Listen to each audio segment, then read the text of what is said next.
Hello, everybody. How's everybody doing? Yes, ma'am. Welcome in. Has hit Saskatchewan. Yes, it's kind of, I don't want to say snow, but slushy here. Hey, Donna, my dear. Nice to see everybody. We got some in the bushes here tonight. Welcome in. Um, I'm going to just start with a reading. I was going to just do that and not go on camera. And I think I'm going to just do that. I'm freezing. Really? Here, let me refresh.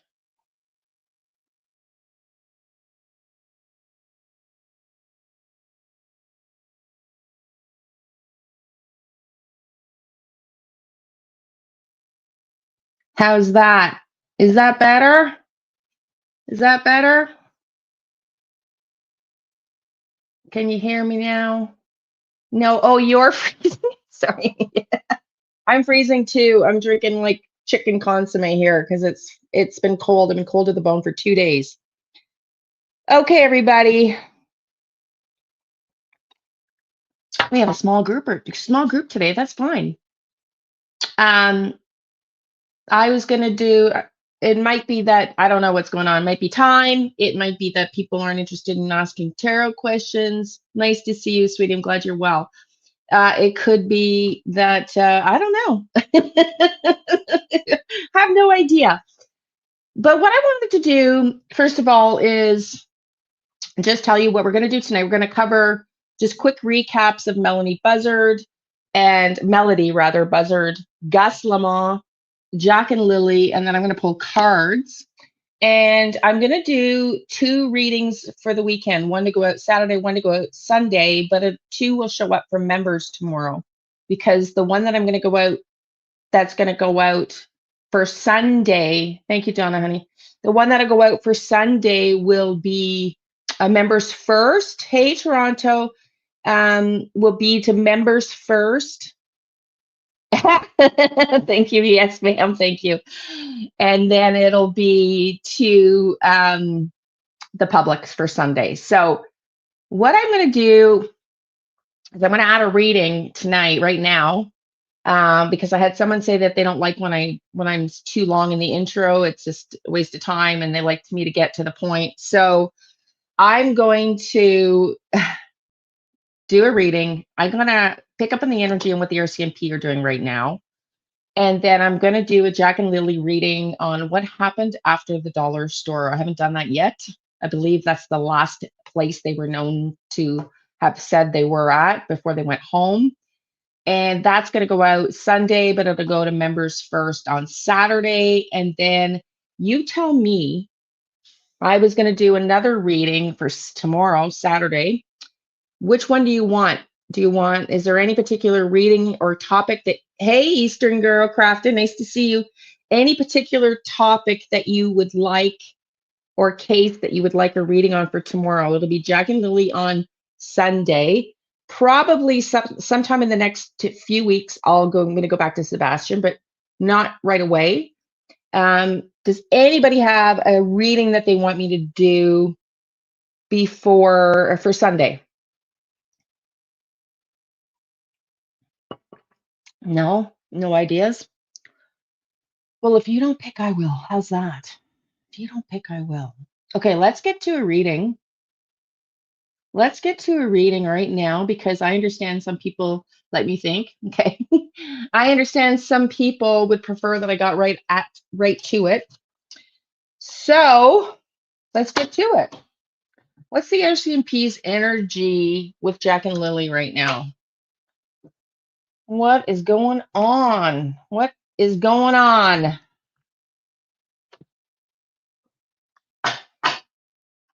Let's see.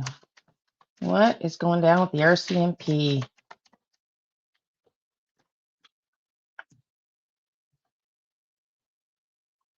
Looking at a parental figure. I just want to remind everybody there's 180 cards in this deck. So, when they come out accurately like that, it's pretty interesting. Looking at a parental figure. We know that they called Daniel back in for the blanket. They're at crossroads. They are at a crossroads. Yeah, bloodbath. I would hope so too. But I don't know. Perversion. Very interesting. Very interesting. What is this perversion around? What is this perversion around? Welcome in, everybody. Huh. They're wondering if the kids are alive. What's this perversion around? Interesting. Let's get some clarifiers. And then I want to find out if they took my, did they take me seriously? As I haven't really tapped in yet. Let's get some clarifiers on perversion, parental at crossroads, and if they are alive or not. A distant friend is thinking about you. Okay. Distant. They're wondering about friends and distant people distant from the case. What is that? Let's get some clarifiers. Oh, have you? Yes, ma'am. See, I try to psychic ability. Yeah, they're keeping an eye on somebody. They're watching somebody. They're surveilling somebody is what I'm picking up here. Somebody loyal to the family. Interesting. I really, yes, ma'am. See, I deliberately don't watch. Deliberately don't watch other readers. Okay, I'm gonna get one more from this deck. And low vibration cult-like behavior. I'm gonna put those two together because that seems to be what's going on. You know, that seems to be what's going on. Interesting. Okay, so let's get some more. What else are the RCMP thinking about? And then I'm going to do just questions. We'll reverse the order. We'll do Jack and Lily first. We'll do question, and we'll see, because I want to see what everybody wants in the crowd. Let's do, okay. So something around a car or movement and transporting the kids. Something about the car they're thinking about and the transportation of the kids. Interesting. Let's get some more clarifiers. Let's get some. I watch a lot because as well have some abilities in certain circumstances, but it's draining me, so I try to avoid it. Yeah, I know what you mean. 7 of Wands. That is betrayal. That is your cheating, hiding, betrayal card. Okay. Interesting. Hey, YouTuber. I know what you mean. Someone close to Durwood. I can pull the pendulum for that in a second. Let me just.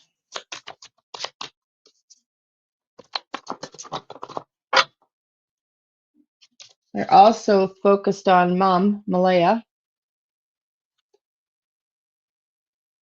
I think this is like all the different theories and emotions, things being said, directions that they've been taken in. Okay, let's just get some more. I'm going to ask a couple more clarifiers, and I'm going to pull the pendulum and see if they're taking me seriously, because I have a feeling they're not.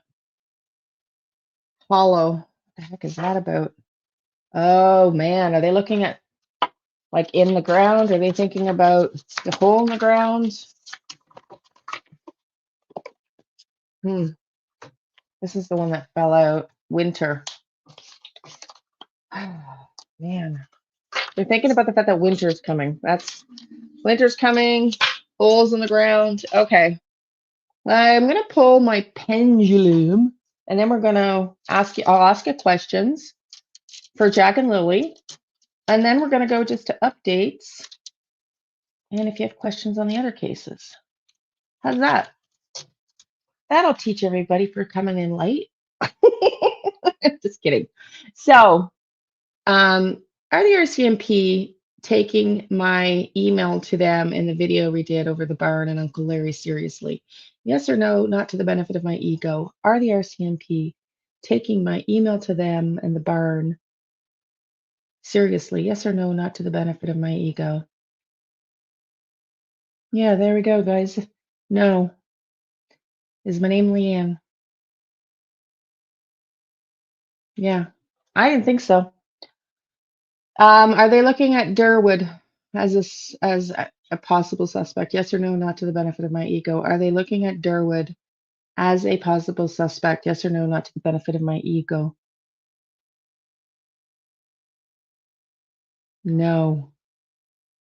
No, they're not.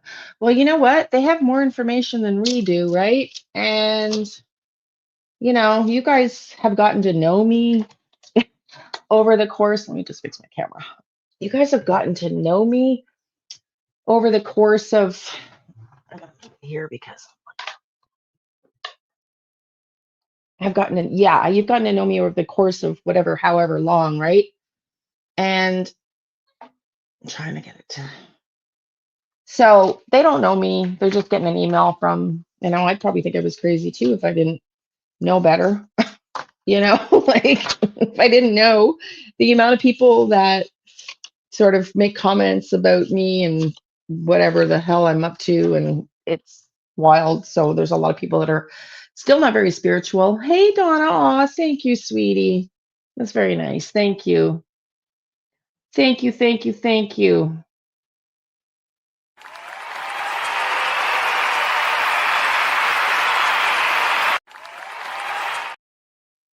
There's a lot of people appreciate you. Um, there's a lot of people that just don't understand it, and that's just the way it is, right? That's just the way it is. Okay, so thank you, honey. I appreciate you. Thank you. Okay, so we're gonna start. Who's got questions? We're gonna finish the Jack and Lily for my reading. I'm gonna take your questions if you have any. I'll pull cards. And then, like I said, I've never done what happened from the dollar store. Not that I recall. I want to see what comes up. So I'm going to do that. We'll put that out Saturday in members and Sunday to the general public. And then I'll do another reading for tomorrow. Joanne, thank you. Joanna got the membership. Yeah, YouTube decides who gets it. So, and let me just ask you this, because somebody commented that I talked too much at the beginning and I should just get into the show. Yes or no? Please be honest, because this is for you guys. I want everybody to get the most out of it. Yes or no?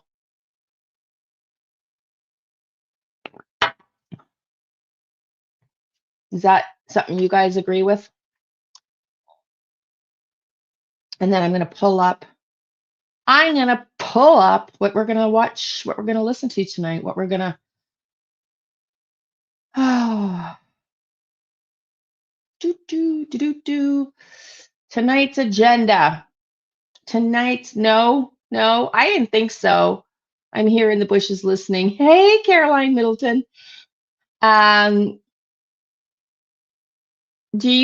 Caroline, do you want to answer that? I'd love it if you could.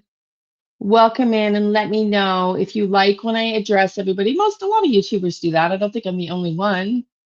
I like to connect. Personally, I like to connect with you guys. I like that I acknowledge you because I appreciate you can be anywhere and you're choosing to hang out with yours truly and our beautiful community. And I just like it allows people that are running late to come in, because a lot of people come in late and go, oh shit, I'm late. There's that too. And I'm late in, but now starting from the beginning. Okay. Like, yeah, there we go. Welcome in, honey. Nice to see you. And Michelle, do you like it when acknowledgement is always lovely? Okay, thank you. That's what I thought, but everybody has a different perspective. Everybody likes different things. And if you don't like me chatting at the beginning, I guess you could just wait till I'm like showing videos or doing cards. But for now, I guess we'll keep it because I haven't heard anybody say, no, I don't want to listen to you. So, okay, so tonight's agenda, I just wanted to mention, did you all hear Jake Harrow tried to commit suicide in jail? Did you all hear Jake Harrow try to commit suicide in jail? Did you see that? Yeah. Yeah. Yeah. Mm-hmm. Yeah, you heard too, My Baby's Army. Yeah. Thank you, Mary Carrie. Well, that's what I thought. That's kind of like our community. I don't want to be like other YouTubers, and some do and some don't. I'm just following what feels good for me. But I also want to be respectful, and I understand that you guys don't always like everything that I do, and I want to have your input. So it's for you guys that I'm here.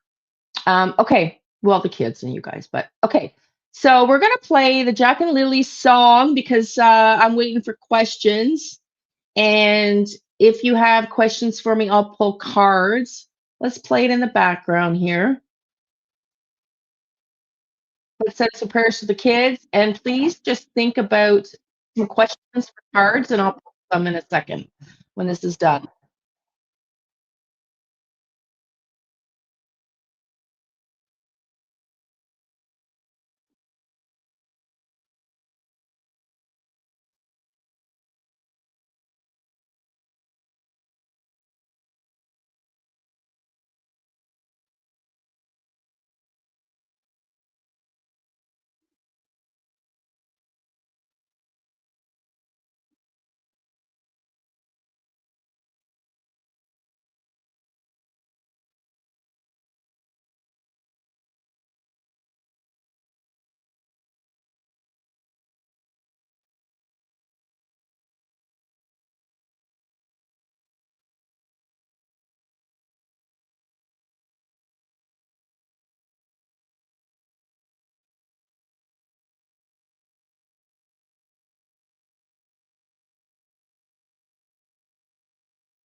Seriously? No audio? Oh, okay. Here, I gotta share it. I gotta share it. Sorry, let's rewind. Let's rewind. My apologies. You here now? In the back roads of Nova Scotia was a Thank you, Donna. junkyard Donna Janie and her wrote this song. family. She was smoking on some cigarettes, stressing over fences, sliding doors, and even raking in the driveway.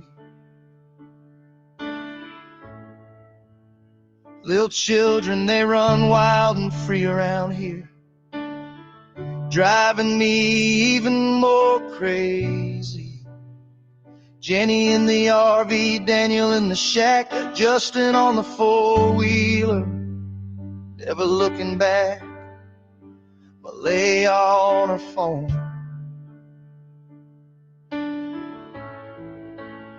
tick-tocking all the while. Daniel's kid said he hurts the children. They can't go to school because they'll see all the sadness that they carry. Or they might tell them how they even got them bruises. 'Cause when all the truths are broken and the lies are told in glee, it's just another day in this junkyard family.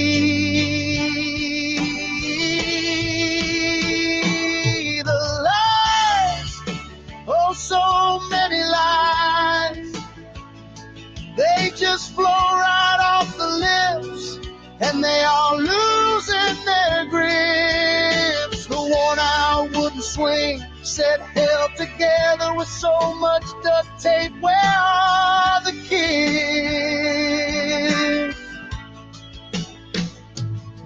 They are missing and need their justice. What happened to the innocence of Lilly and Jack? Why so many lies, Daniel? You are spinning the truth to suit yourself, changing the stories with each YouTube channel interview.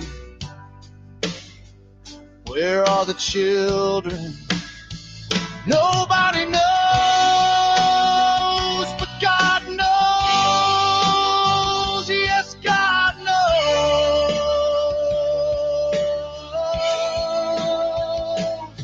We just wanted to be loved, to feel safe and have fun. Now there are 2 empty chairs at the kitchen table. No more school days or bus rides. No more birthday parties or Christmas presents under that tree. There is no more laughter or sweet little smiles with a twinkle in your eyes looking back at me. We trusted in your love. You were supposed to protect us, Mom. Why did Daniel have to hurt us? Why was drugs more important than our safety? Why are you so angry? Why didn't you just walk away, Mom? Where are the children? What happened that night? Tell the truth, please. Just tell the truth. Do it for Jack and Lily, Grandma Belinda too. She keeps crying because her heart is so broken, and Mom isn't even looking for us. Why so many lies, folks? Why so many lies? RCMP, please step up. Do what's right for all the missing children. Stand for something like integrity, honesty, and above all else, the truth. It's your job, and it used to mean something. The world is watching what you do and don't do. Find all the missing children, please, because we're all lost out here. Please find us and bring us home. Just bring us home.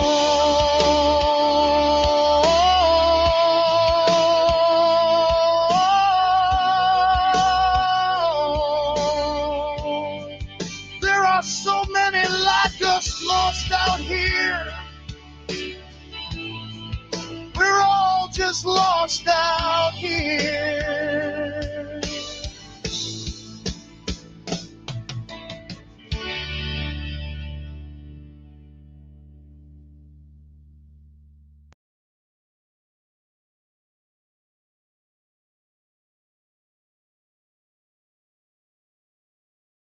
Thank you, Donna. That is so beautiful. It makes most of us cry, but it's still beautiful. Welcome in, Cindy. Welcome in, my dear. Welcome in. Yeah, hopefully we find these kids soon.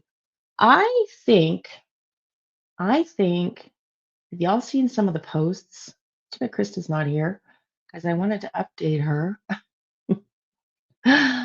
It is a beautiful song. It tells the story. It does. It makes me so sad. Me too. I know it's beautiful. It's really sad, but you know what? It's the only moment we allow ourselves to be sad because it is a sad situation, but we can't be sad all the whole time. So sometimes we try to throw levity, sometimes frustration and anger, but mostly just hopefully love and community of hope in this chat in the m.m.o tarot group. So let's get into tonight. Does anybody have any questions before I pull the cards away? Yes, no, beautiful souls. You don't want me to sing. Hugs all. Yes, Huns. It is the reality. It truly is the reality. And I think sometimes, tell me if this happens to you all, where it kind of feels like, not that we don't believe it, but it seems so unfathomable that this happens so often that I don't know. I just like it's sad to watch, but I can't imagine for the life of me being these kids' family. Like I can't. I know. Do you want to know? Okay. That's a pendulum question. Will this case be solved by the end of 2025? Yes or no, not to the benefit of my ego.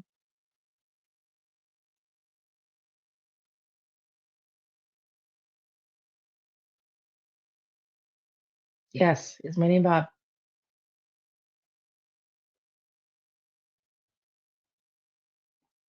Will this case be solved by the end of 2025? Yes, according to the pendulum. Okay. Thank you for your question, honey. Let's get into today's, they better move on it. I know. Let's get into today's agenda. I was going to recap Melodee Buzzard and Gus Melodee. Yes or no? Am I skipping over that? Put what you want, like, here, let me ask you a question that you can actually answer, Liane.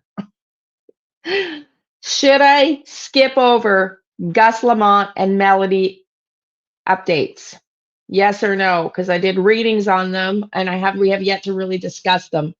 Yes or no? Should I skip over and go straight to Jack and Lilly? So yes, no. Okay. Donna says no. One vote. Everybody else? Most of you must be hiding in the bushes. Anybody else? Yes or no? Good evening. Hello. Tough. Tufi C. Potier. I'm just going to call you Potier. How's that? Is that okay? Good evening, my dear. I am new subscriber, new to the channel, already loving everything here. Good afternoon, everyone. Welcome in. We love having you. We love having you. Okay, let's not skip over it then. Let's not skip over it. Let's go. Now, I'll cover Jake Harrow if you're interested, but if you want to just go watch, it was Gunner's channel that talked about Jake Harrow. You're here for Jack and Lilly, but you're good for it all. Thank you, honey. Thank you. Okay, thank you, Deborah. Thank you for everybody. Yeah, go watch Gunner's channel if you want to watch. If you want, here, let me just pull it up. Okay. I'm not going to show it, but I'm not going to play it rather, but I will show you what it looks like. If you want to go watch Jake Harrow tried to kill himself in the county jail, here it is. You're a subscriber to Gunner. That's why I figured when you said that you'd seen it, that you knew that. So, man, let me tell you, the algorithm, when you stop following a case, the algorithm drops you. Like, this is, I'm learning now why true crime people, until you get like a big channel, zero in on one case. Not only is it so time consuming, like you have no idea looking at it from the videos what the back end requires. Skip over, says Don. But okay, I'm going to do Jack and Lilly first, and those that want to stay for Gus, then stay. How's that? We'll do that. Or we'll do just a little bit of Gus. But yeah, so go check that out if you want to see about Harrow. But man, it makes it hard. It makes it really hard to keep on top of everything. Trust me. But anyways, regarding Jack and Lilly, I'm just going to show one Gus Melodee video, or a couple maybe. The thing is that it's hard to follow. It's truly hard to. Dawn, sorry, honey, you were outvoted, so I'm going to go with majority. But you come in. I'd say come in in a half an hour if you want. If you don't want to go through this. But I do want to keep going, and I think I will do a reading on Gus tomorrow because I'm actually really interested in this case, and I can't, for my own mental sake, I want to cover the odd other case from time to time. So let's listen to this. They've done their fourth search, and then I'm going to show you a longer video. And little Gus Melodee isn't over. That's the resounding message tonight from the state's police commissioner. Elspeth Hussey joins us in the studio, and El Police have announced another search. They have, Will. This will be the fourth, and all indications are it's unlikely to be the last either. Grant Stevens today revealed police are making plans to return to the remote Yunta sheep grazing station owned by Gus's grandparents, where the 4-year-old vanished without a trace more than a month ago. Now, last week, police drained a dam about 600 metres from the homestead, a mammoth effort that required 3.2 million litres of water to be drained, and it turned up nothing. The police commissioner says the next search will be based on evidence collected during previous visits, including from high-tech drones. We've been acting on the advice from It just dawned on me. Our cops don't wear hats anymore. When I saw this guy wearing a hat, I was like, wow, that's interesting because this is in Australia. But yeah, that's a lot. That pond did not look that big. I guess it's much deeper. It's almost like a tunnel. It's like sounds much deeper than it was wide in circumference. Survivability experts, doctors, medical staff in relation to exactly what the likelihood of Gus, how far Gus might travel and how long he was able to survive without any support or assistance. There is no evidence of foul play at this time, but as I've said publicly before, we are still open to any possibilities that might have resulted in Gus having gone missing. Now, Grant Stevens has also defended police search efforts over the past 5 weeks. He says 2 reviews were carried out by experts, but they found no criticism of the tactics used by police. Okay, so that was just a quick update. They have done, or they know they're going to do their 4th search for poor little Gus. Let's go to this story. This is wild.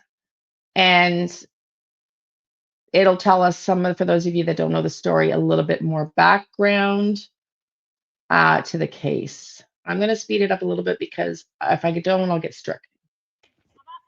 Out! You are trespassing. Get out! I'm so sorry. Get out! Are you deaf? Okay. I was leaving. Get out! I was leaving. Shut your face and get out!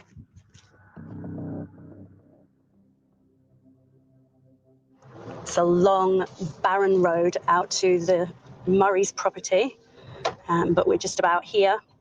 Going to sound like squirrels, Carolyn. Always hard to have these conversations with families in such tragic circumstances. Gus's granddad at the sex change. But here we go. Yep, it's trans, I think. I think the trans, but I'm not positive, but I think. My name is Jonica Bray, and I'm a senior reporter at the Daily Mail. I'm currently in Yunta, I think it South was Australia, granddad. where I have been covering the case of Gus Lamont. I think it was granddad not looking like grandmom because they're both females, and it was clearly a male. That is very aggressive. It was a shotgun. And the police, wait till you hear what the police said. Yes, she did. So I'm starting to wonder, hormone changes, because in the reading that I did, it came up, somebody witnessed it. And if you watch this video after I watched it earlier, nobody could have witnessed it if they weren't either around the corner at the farm, because it's so remote. It's down its own 40-kilometer private road, essentially, like 40-kilometer road. There's nothing around, and it's open fields. So the only way somebody could have witnessed it was someone else on the family, and it was picking up on grandma energy, but I didn't know there was mom and the 2 grandmoms, one with the sex change, granddad, grandmom, mom, and the other sibling, all living on the property. I had no idea. So now I'm wondering, well, let's listen to this, and now we'll know, and then we'll know if somebody did see something. Not that we'll know, but you'll know who, if somebody saw something, who it was. Let me start it over. Watch it over from the beginning. I'm not going to stop now. Just watch it. I'm so sorry. Get out! Are you deaf? Okay. I was leaving. Get out! I was leaving. Shut your face and get out!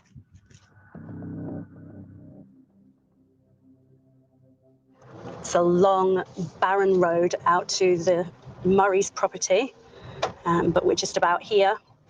This is always hard to have these conversations with families in such tragic circumstances. But here we go.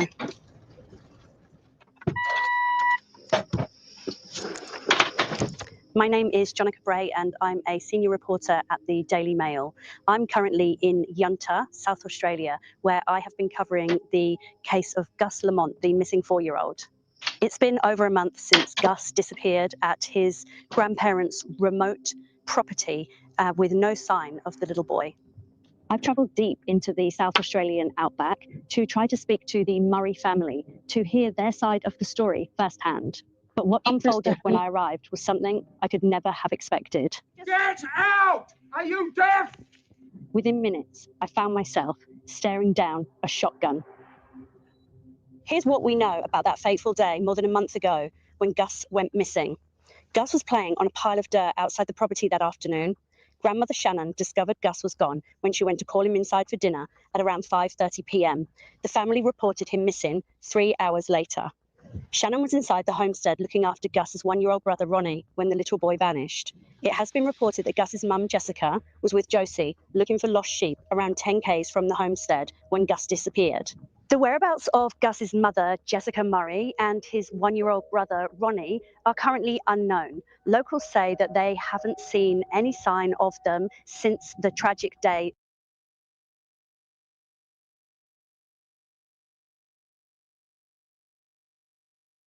Sounded like a man and looked like a man with boobs that had the gun. So I'm guessing that was the trans granddad, the one with the gun. And we just learned mother's name is Jessica, and she was out with the trans mom, and it was biological grandma, biologically female grandma inside. So if my cards are accurate, witnessed this, it would have been biological grandma because it was the transgender grandma with mom that were working outside when Gus was outside, which makes me all the more suspicious after seeing her with this gun. Let's listen on. That Gus went missing. 2 hours away from the Murray station, Gus's father, Joshua Lamont, has been living in and renovating a home in Lilly North. Since Gus went missing, the house appears to be deserted, with talk of a deepening rift between him and the rest of the Murray family. It's understood Joshua only found out that his child was missing when the police woke him up in his Lilly North home hours after Gus had vanished. South Australia police say there are no suspicious circumstances surrounding Gus's disappearance and that they believe the boy had wandered off. Daily Mail does not suggest otherwise. Since then, the Murray family have remained largely silent, refusing to speak publicly and staying inside the same property that Gus was last seen. I set out for Oak Park Station to ask the family if they were ready to break their silence. But what I encountered when I arrived at the property shocked me and turned this reporting trip into something far more dangerous than I ever anticipated. You're now about to see what happened when I came face to face with Josie Murray, Gus's transgender grandmother. Oh, she said it. Who are you? I'm with the media. Out! You are trespassing. Get out! I'm so sorry. Get out! Are you deaf? Okay. I was leaving. Get out! I was leaving. Shut your face and get out! We'll have the police on you because you've been warned not to come here. Now get out! I haven't been here Get before. out! I haven't been here before. What are you deaf? Get out! Shocked and shaken, my photographer and I fled the property and made our way back to Yunta. The following day, I made a police report about what had unfolded at the property. The altercation happened just hours before the police announced that they would resume the search for little Gus for the third time. So I'm here on the road leading up to the Yunta property where Gus Lamont went missing just over 30 days ago.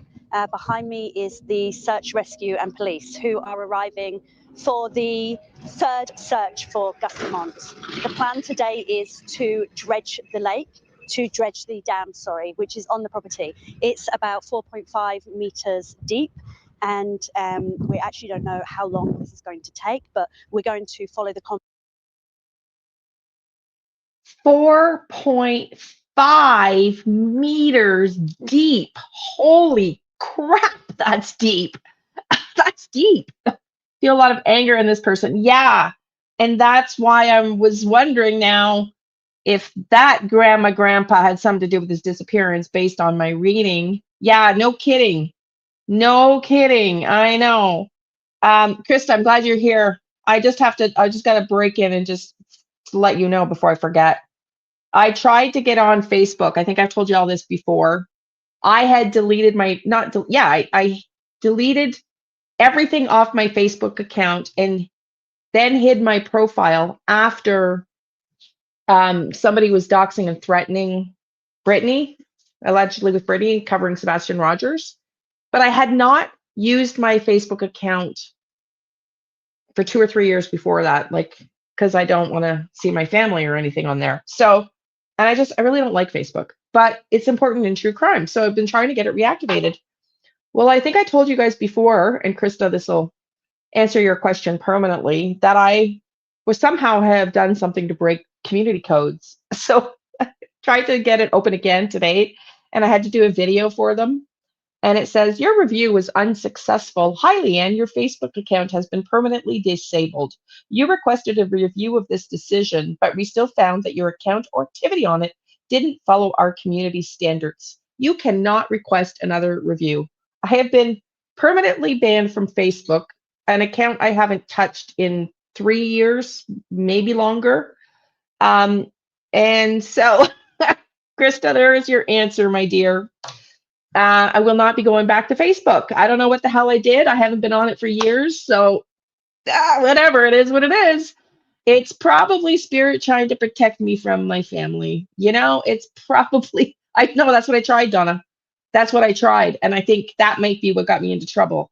I tried it with 2 different email addresses and everything. And it picks up your IP address, and it knew it was me. So I think that might be why. You can't. I tried. You can't. I couldn't. It picked up my IP address. It was like, your birthday is not accurate. This isn't accurate. And that's probably what got me banned for life, truthfully. So, yeah. So, yeah. I don't know.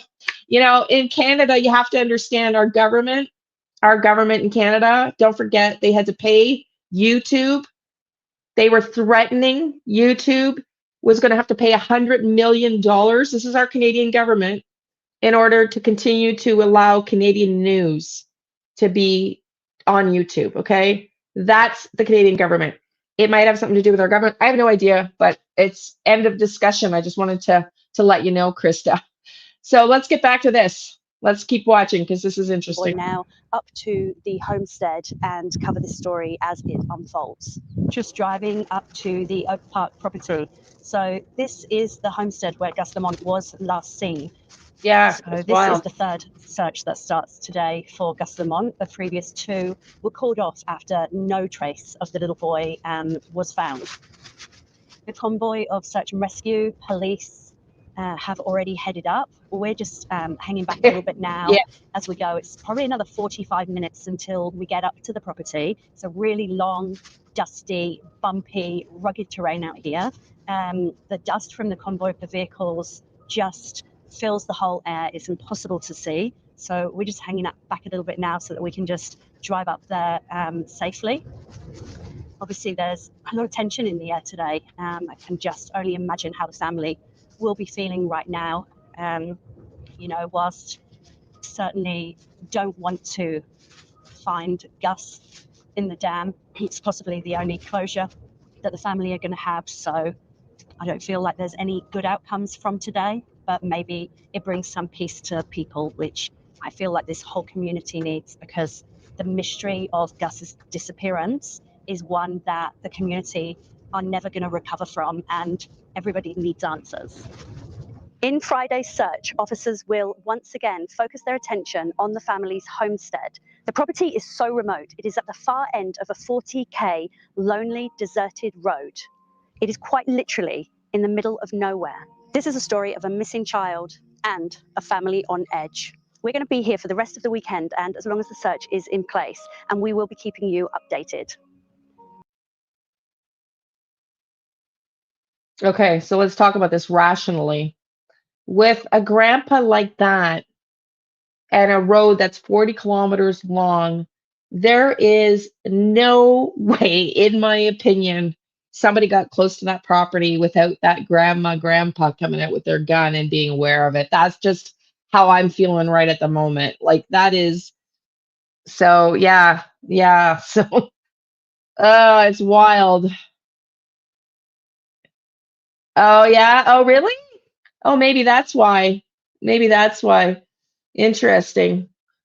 It's probably the government too here in Canada, but anyway, it's okay. Okay, yeah. So I don't know. What do y'all think? I don't know. So the way it goes, from what I understand now, having done some research this morning, is Gus Lamont lived there with his 1-year-old brother, his mom, and her mom and stepdad, I think, that had the sex change, and step grandmom now. And this mom, Gus's parents were separated, not divorced yet legally, and dad was renovating a home down the road. And dad has also, nor mom or dad have not been seen either, or the 1-year-old brother, since Gus disappeared.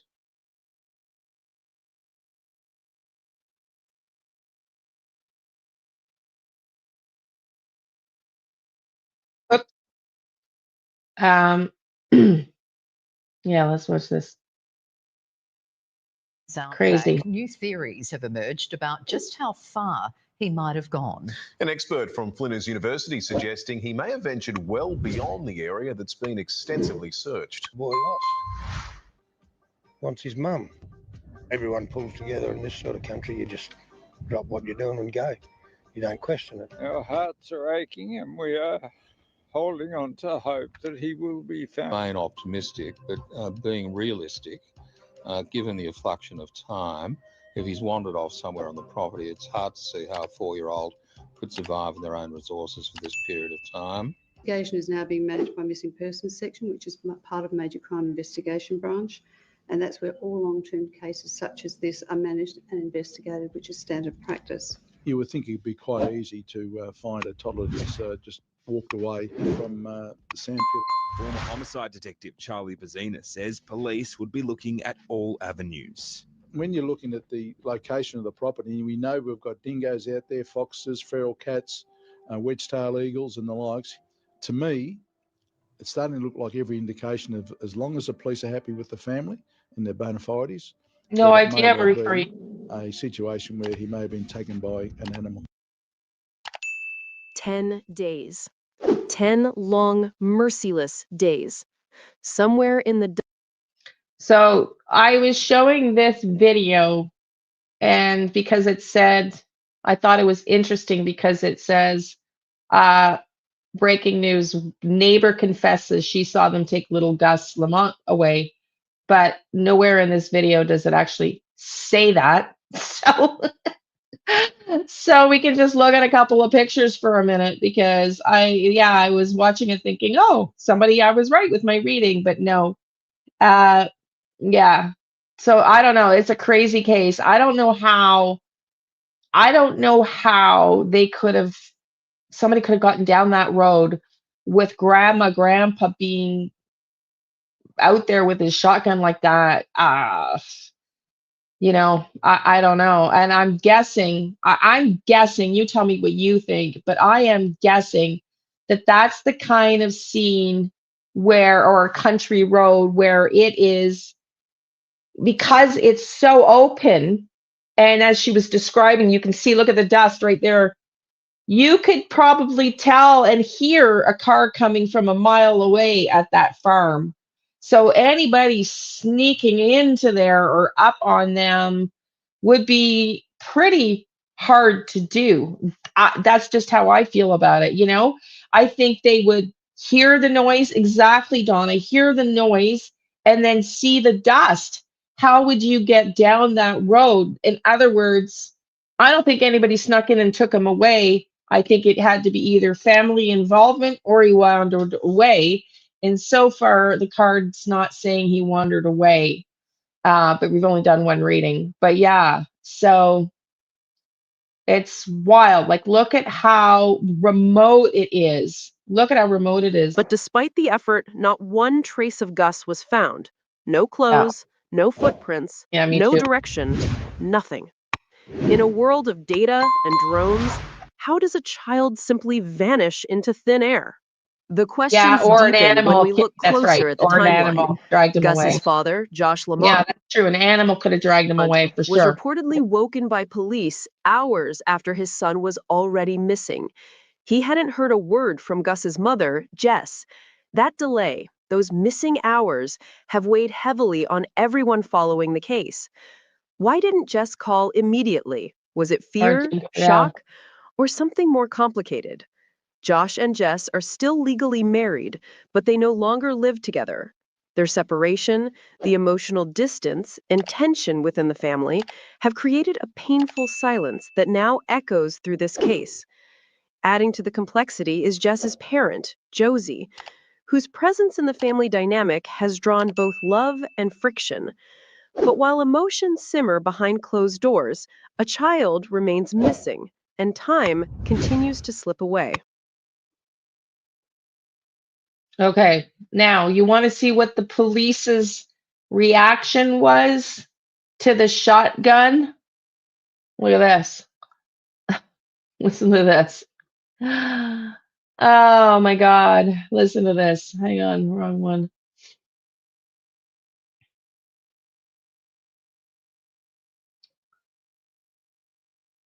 Oh, did I move it? Did I move it?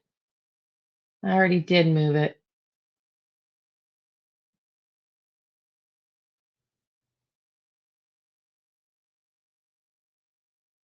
We're just going to read to you. I don't know if this is the article or not, but let me just read it. Yeah, they don't just disappear, especially from that far out. Now, he could have run away, but because it's so flat, it's not like a Jack and Lilly case where, you know, it would be hard to find him, right? And they had helicopters and drones and horses and people on foot, and it's really strange. I know, Krista. Well, it's the same thing with Jack and Lilly. All three cases, right? All three cases, they have just poof, magically gone in the middle of the night. Poof, poof, poof. A question about Gus, if I'm not late. Was Gus missing way before he was actually called in? Well, yes, not way before. 3 hours before, 3 hours before they called authorities. And to me, we're going to hear that in another video. To me, that seems like an awfully long time. If there was 4 adults, 3 adults there, grandma, grandpa, grandma, and mom, 3 adults, and a one-year-old, how long does it take? I get goosebumps. How long does it take 3 adults? There's outbuildings, but 3 fucking hours? 3 hours? I mean, don't tell me those people don't have binoculars. Like, allegedly a dingo took a baby. No, I don't, Shelley. But But if dingoes take babies, I mean, it must be rare.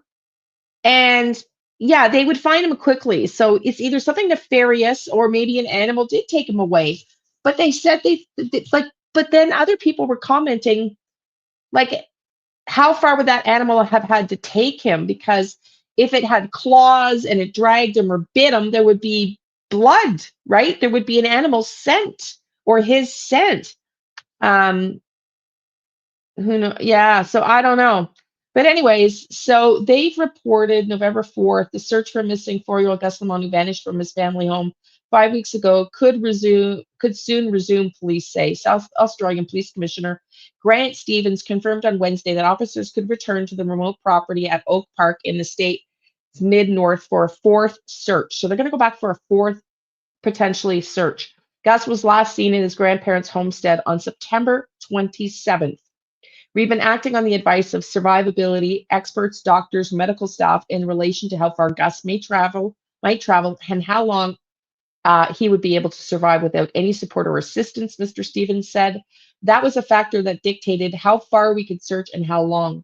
We are continuing to go back because we are still committed to recovering Gus for the family. So if anybody has some sense of closure, so everybody has some sense of closure in relation to what's occurred up in Yunta. He did not provide a time frame, but search teams would return to the property based on further analysis of data. So they are going to return. Look at him.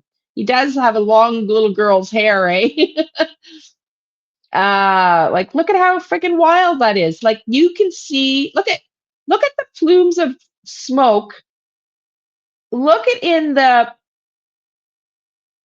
oh, sweetie, hopefully, hopefully this will cheer you up, honey. But look at the plumes of smoke way in the distance. Look at how freaking far that is. That's probably not smoke, the dust from cars. Look at how far away that is in that picture. That's wild.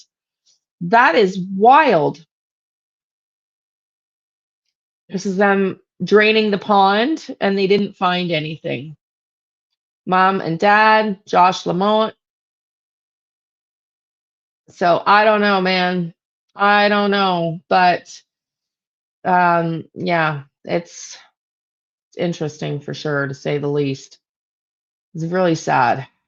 Another missing child. It seems like the chances that it seems like there's just one or two possibilities. And then mysteriously, I was meant to pull up the article from the police, but for some reason,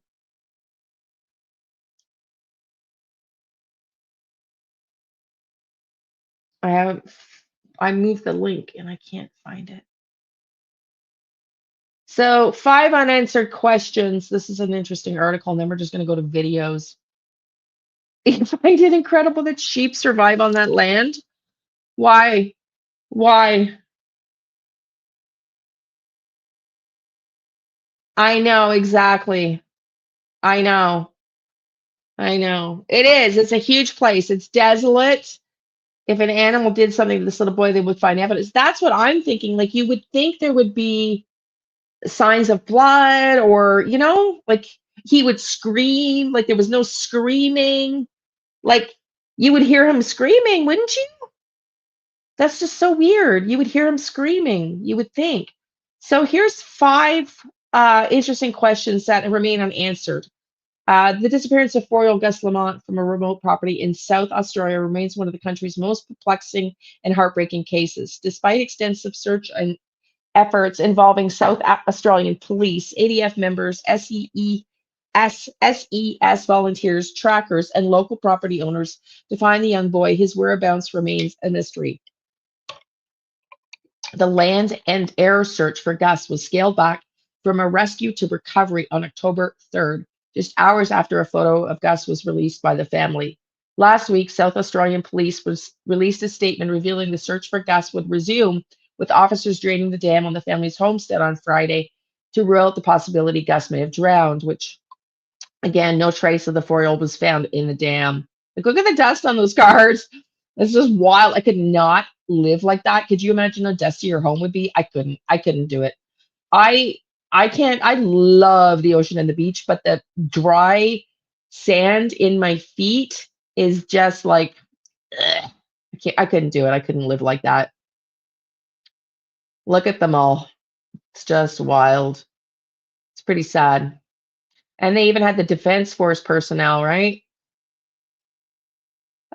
With the drowning ruled out in that body of water and Gus still missing, it leaves more questions than answers about his sudden disappearance. As the search continues, here are the 5 key questions that remain unanswered. Where did Gus go after he was last seen? According to reports, Gus was last seen playing near his grandparents' homestead at Oak Park Station, 40 kilometers south of Yunta, at around 5 p.m. on September 27th. He had been playing in a mound of dirt before disappearing without a trace. Police were called to the property when grandparents went to check on him and discovered he had disappeared. The young boy had vanished without a trace, with the only evidence left behind being a single footprint, which was found approximately 500 meters from the homestead. I was reading this thinking, oh my God, not another footprint, but this one's a little bit, meh. I don't know. I don't know what the RCMP footprints look like because we didn't see a picture, but his sudden disappearance and lack of further evidence has sparked intense online speculation about whether he could have wandered off or if something more sinister is at play. Well, I think something's more sinister at play, but that's just my opinion. Why was there only one footprint found, and why has it been cast into doubt? So the footprint found less than a kilometer away from the homestead is the only physical evidence of Gus's movement since he went missing. However, SA police have cast doubt on the significance of the footprint, noting that it's unclear whether it was even an accurate trace of Gus's steps. And that's the footprint here. You can see here, up here, this outline in between these rocks, so well under this rock and up here. So yeah, it's not a super pronounced footprint, This could be for a number of reasons. Superintendent Mark Saris noted in address to the media, it's very windy in Yunta, which could play a role. why only one footprint being found. He also pointed that no suggestion of anything is suspicious. The absence of additional clues, especially given the vast size of the remote property, has sparked widespread speculation. Why has no other trace of Gus been found despite extensive search of the surrounding area? The fact that only one footprint was found could suggest Gus was lifted up or possibly taken away in a vehicle. However, police are also confident that Gus was on the property and has not been taken, with the task force Horizon conducting multiple lines of inquiry, which has not uncovered any evidence of foul play. Could Gus have been abducted despite the police ruling out foul play? In the absence of any concrete evidence, one theory circulating online is the possibility of abduction. Although police have ruled out foul play, many believe that someone may have taken Gus. Given the lack of any clear explanation for his disappearance, the overwhelming sentiment online is one of unease. One person claiming to be a local resident said online, "People are questioning why the investigation hasn't explored the possibility more thoroughly. With no signs of a struggle or physical evidence indicating Gus left on his own accord, communities online have continued to span speculation that there could be something more to this case." Yeah, no kidding. No kidding. The search was one of the largest ever undertaken by South Australian police. Wow. Deputy Commissioner Williams said the case deserves an awful lot of attention in terms of resources that are put to search. This is a 4-year-old. 4-year-olds don't just pack up their bags and run away from home, she said. I don't seek to change their identity and they're not running. They don't seek to change their identity and they're not running away from the law. So I think there's a massive difference between a child and an adult who goes missing, especially one who can't form any intent to run away. Deputy Commissioner Williams said to police, would adjust our resources as we go, as we need as we go forward. Yeah, I would tend to agree, which is why it's crazy to me, at least in the United States, that the police aren't required to look for children over 13. Grandparents is so defensive, threatening. Yeah, I agree. I agree, especially given the circumstances. Why was the search scaled back to a recovery operation so early in the process? You know, there's so many similarities between Jack and Lilly in this case. Okay, hang on, Donna, sweetie. I'll put that up. I'm just curious. Why was the search scaled back to a recovery operation so early in the process? The police search for Gus was called off and scaled back from a rescue operation to a recovery mission on day 7 of the young boy's disappearance. In the initial stages, police had hoped that to find Gus alive, but sadly the search has become a recovery operation, SA Police said in a statement. SA Police Assistant Commissioner Ian Perot explained that this decision was made based on scientific evidence. This is based on scientific evidence, professional advice that we get about how long it would be possible for a 4-year-old to survive in that terrain with the weather conditions and the clothing that he was wearing at the time. Whilst we have all been hoping for a miracle, that miracle has not eventuated in the last 48 hours. Despite the professional advice, it would be unlikely that Gus would have survived. Police have also gone to great lengths to emphasize the idea that Gus has indeed wandered away from the homestead, and at all times, the search and investigation has been viewed as a missing persons operation. This always still just blows my mind. The shift in strategy was controversial and raised questions, especially online. Why was the decision made so quickly, especially given that Gus had only been found missing for about a week? Did the early scaling back of the search impact the chances of finding him alive, or was simply a reflection of the harsh realities of the conditions? And 5, is Gus hidden or trapped? One theory gaining traction among locals is that Gus could be trapped or hidden somewhere in the vast property, with the terrain known for its deep, expansive wombat holes. Some suggest Gus may have wandered into one of those burrows and become trapped underground. I have the sticky feeling he's fallen into a wombat burrow, one person wrote online. While there has been no evidence to support this theory, it remains a haunting possibility in a case already full of mysteries. Searches for Gus continues. As for the search for Gus continues into months, the unanswered questions surrounding his disappearance only grow. Whether he wandered off, was taken off, or is trapped in an unexpected place, his family and local community are desperately awaiting answers. Anyone with information is urged to contact police as investigators continue to work through the case full of unknowns. Gus's family is holding out hope. Here's something else. Just going to read this last one here.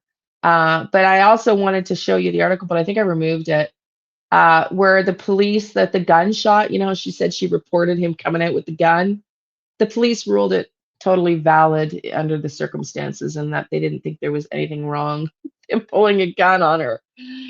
So just as it happens, another man disappeared in the Outback SA on the same day as Gus Lamont. Is there a link?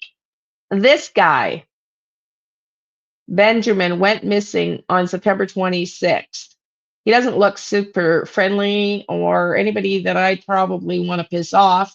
Just my thoughts. So on the same day, Gus Lamont disappeared from his grandparents' remote sheep station near Yunta in South Australia, a blue Hyundai hatchback was found abandoned in scrubland near Riramina. South Australia police traced the vehicle back to a man called Benjamin who went missing, the day prior, not the same day, the day prior. While there's no evidence to suggest a connection to Gus's disappearance, several truck drivers reportedly seeing the car being driven erratically by the 40-year-old nearby Glendambo after the car was discovered. Police, SES volunteers, and local trackers carried out a wild-scale search in the area and, like Gus, found no evidence of the missing man. What do y'all think? I mean, yeah. So 2 people go missing on the same day, and they're in the same remote area, and they're saying there's no connection.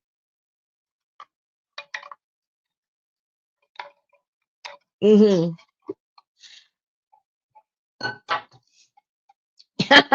No kidding, Krista. No kidding. Was Gus gone longer than 3 hours? I'm just going to pull the pendulum up. I don't want to do too many readings as I'm drinking wine now, but I will pull the pendulum up. Are you asking if they deliberately waited? I'm drinking wine and lemonade at the same time. My cheeks are red. Look at that. 2 sips of wine, like I'm such a drunk. I'm such a lightweight. Did Gus's grandparents deliberately delay calling the police? Yes or no? Not to the benefit of my ego.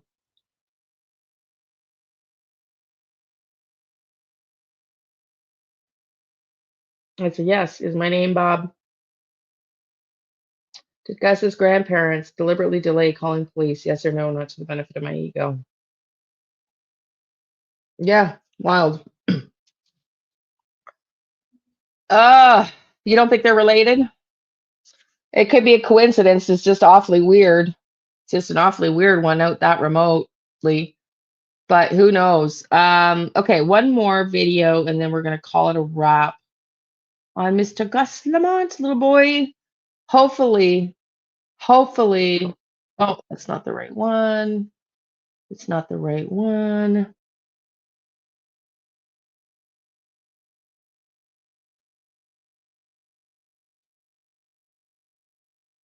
Oh, no, now I find the article with the police. Just read you this.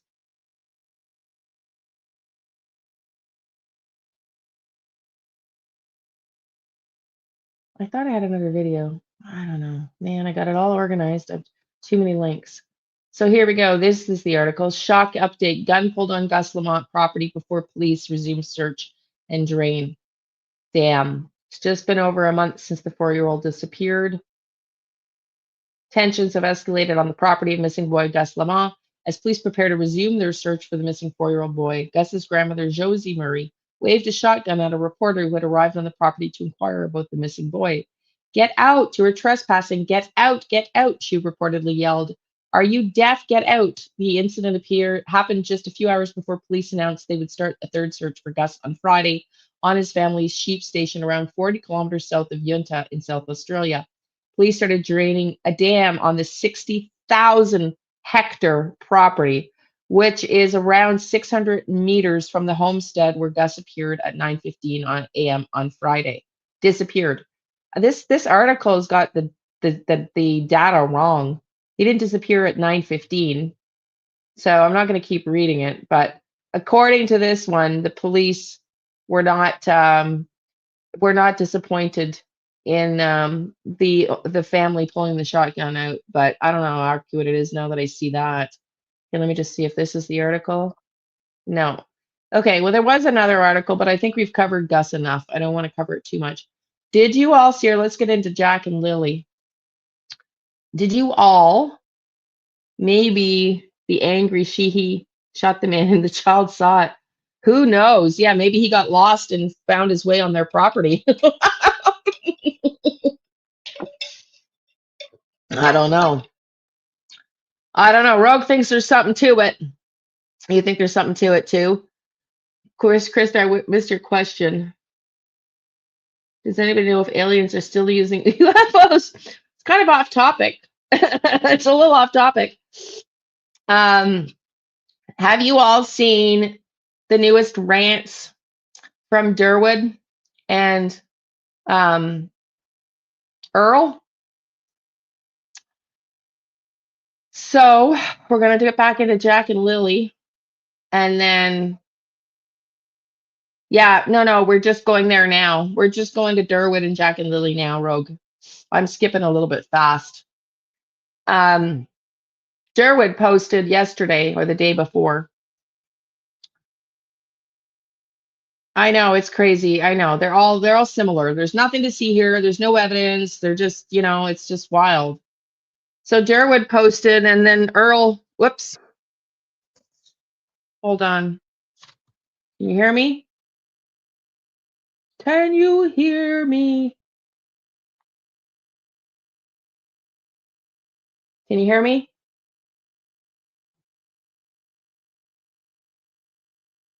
Okay.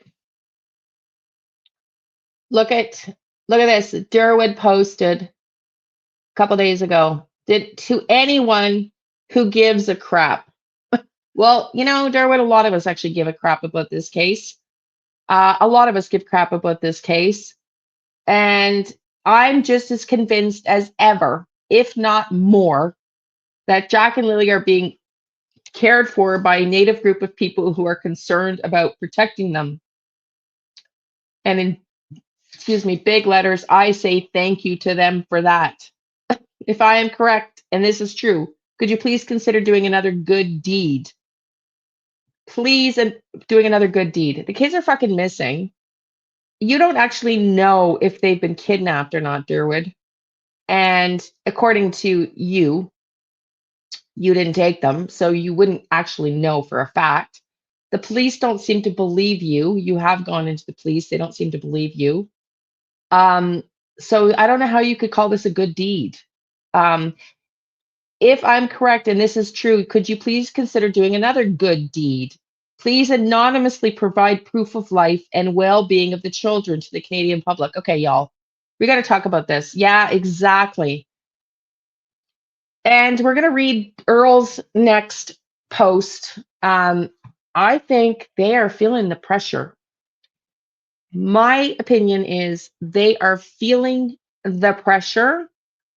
And it's like when Janie came out and started, remember we watched it? Yeah. When Janie came out and started, when we watched the last live and she was like, come on, like wherever you return them, we caught it when on Clutch Them Pearls, when she was like, return them to where they were taken from the laneway.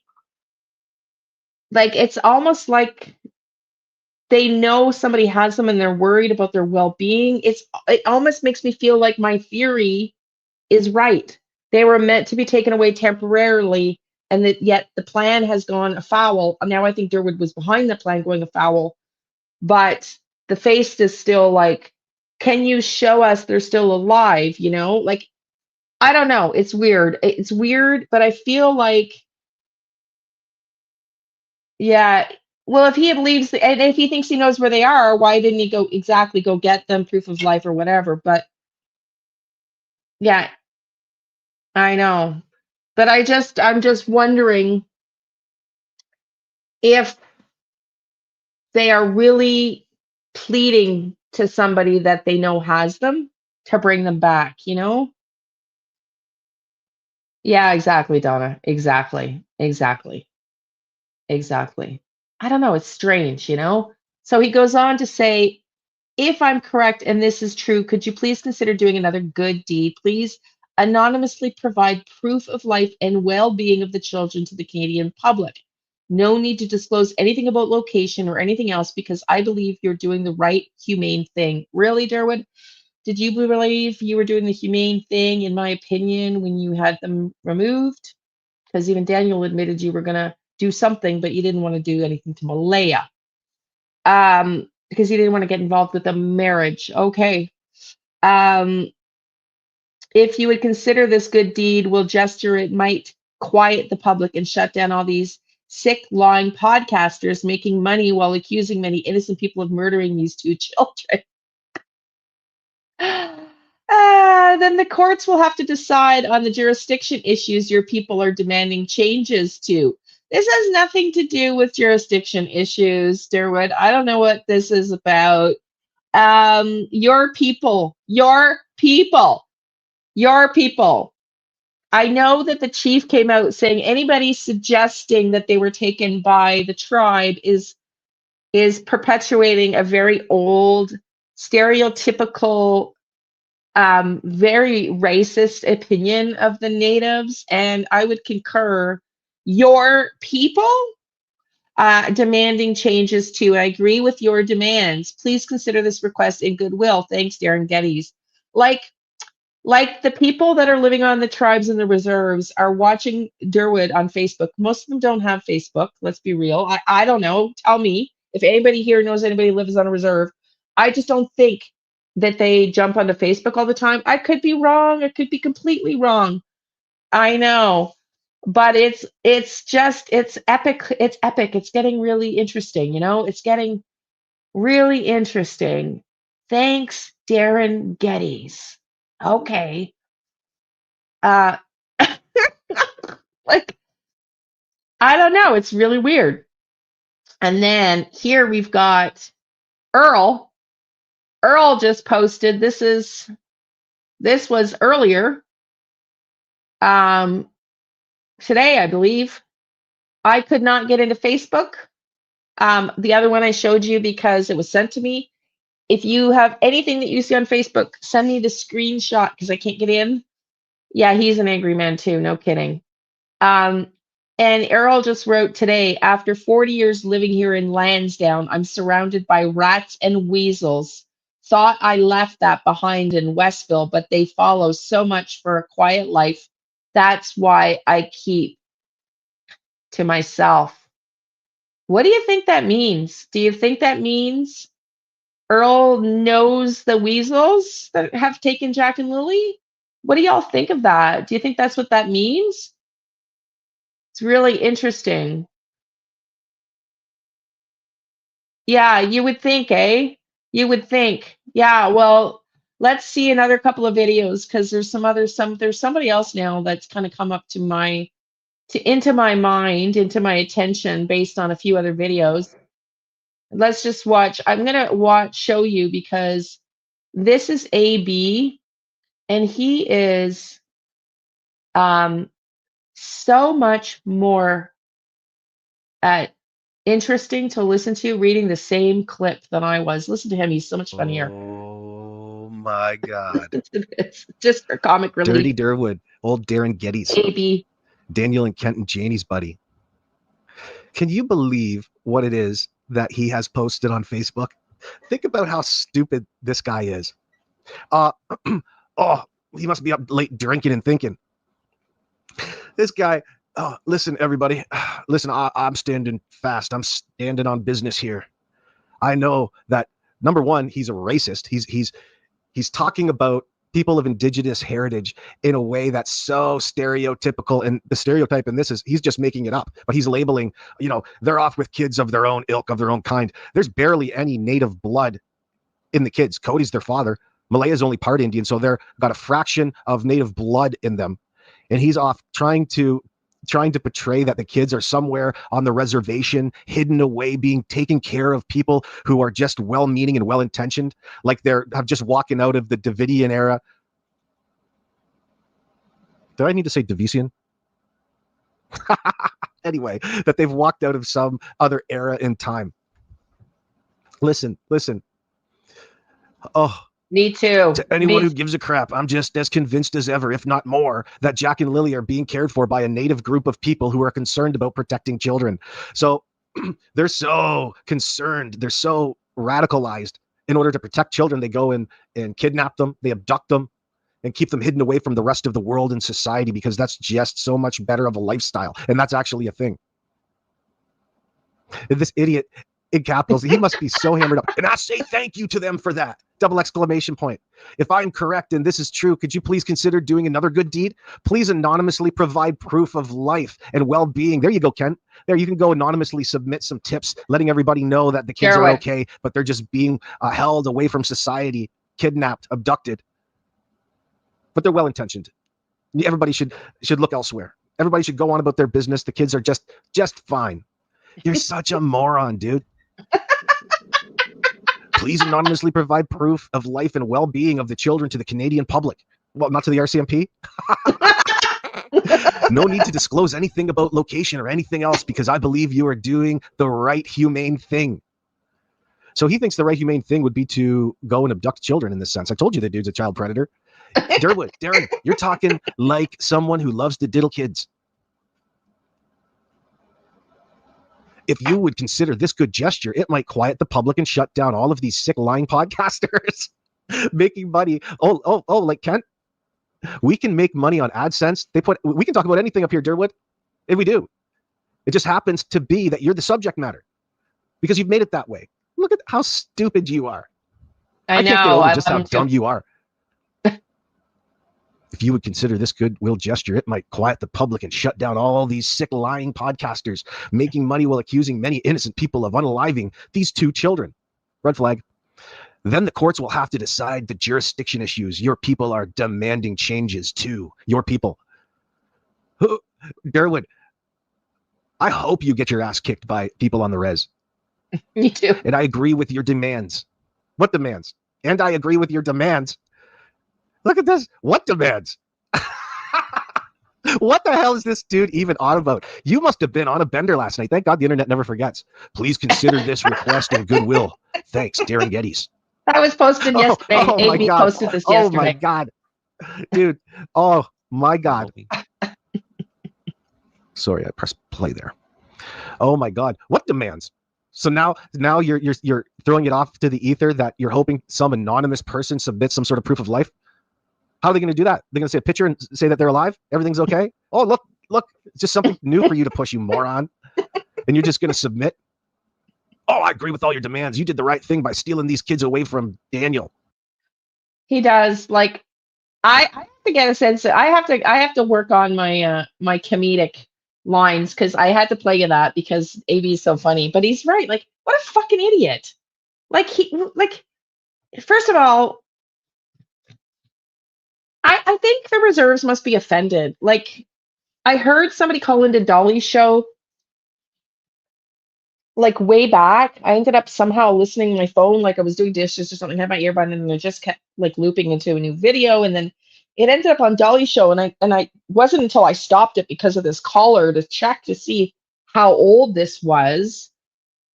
And it was like at the beginning of when Jack and Lilly disappeared. But somebody called in from the reserve saying she lived in the area, and they were personally offended. Like, the reservations have the police, or excuse me, all over the reservations in the area. They don't need any more fucking trouble with the police. Like, to suggest that their type of people, the way he suggested, would be willing to do some criminal activities to hide these kids is got to be offensive for the average person. Like, I can't imagine. It's just, and I think, Rogue, you're right. I think that's exactly what's going on. Is the whole case is about diversion in stories. It's wild. It's absolutely wild. Yeah. Your people. Exactly. It's not offensive. A whole lot of them are. Yeah, they sure are, Donna. Yeah, I would think. Yeah, I would think. I know, it's wild. And then you got Earl's statement. So it's the whole thing is just, yeah. Watch this. This is another AB video. I didn't know the drama. Did you know that some money went missing apparently? Apparently there's a lot of drama going on for the search party that was supposed to go out with Malaya. Money's missing. And I didn't know. Did y'all know that Kent Corbett, that was talking on Sunny's channel, who lives locally, did you know he's also in the auto business? I didn't know this. I didn't know Durwood and Kent were in the auto recovery business. But look, let's just listen. This is very, very interesting. I had no idea. Or the money they spent, which was about $1,000, they really had to fight to get that money back off Kent. They had to fight to get the money back off Kent. So he's not. I'll put a link into his channel, honey. Mr. Perfect Citizen.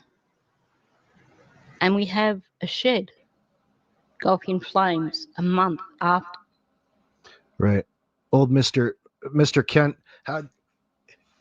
Mr. Kent. What a fucking douchebag. Yeah, Kent sounds like a chop shop to you, Sky Maiden. Kent has also, so Kent Corbett and Durwood are both in the used car business, and Wong is a car thief, apparently. Okay. AB's channel, it's just called AB. AB, that's it. That's the whole channel name, AB. I can't find a link while I'm playing the video. So they're all in the same business. And this woman's calling into AB's show saying that somebody took back their donation. So thanks, Donna. Kent was raising funds for the kids, supposedly by selling products. And somebody bought some stuff, and then she tried to get her donation back and had a hard time getting her donation back. He's also talking about how Kent Corbett put a boatload of money apparently into the inside of his car business, only to have it catch fire later. Sounds kind of suspect to me, but that's what. There's a lot more going on there that has nothing to do with running a law-abiding, honest business. Rogue, if you weren't here for our live Sunday where the title called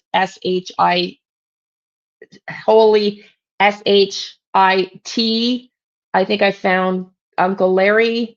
Go check that one out on Sunday. It'll explain a lot of this.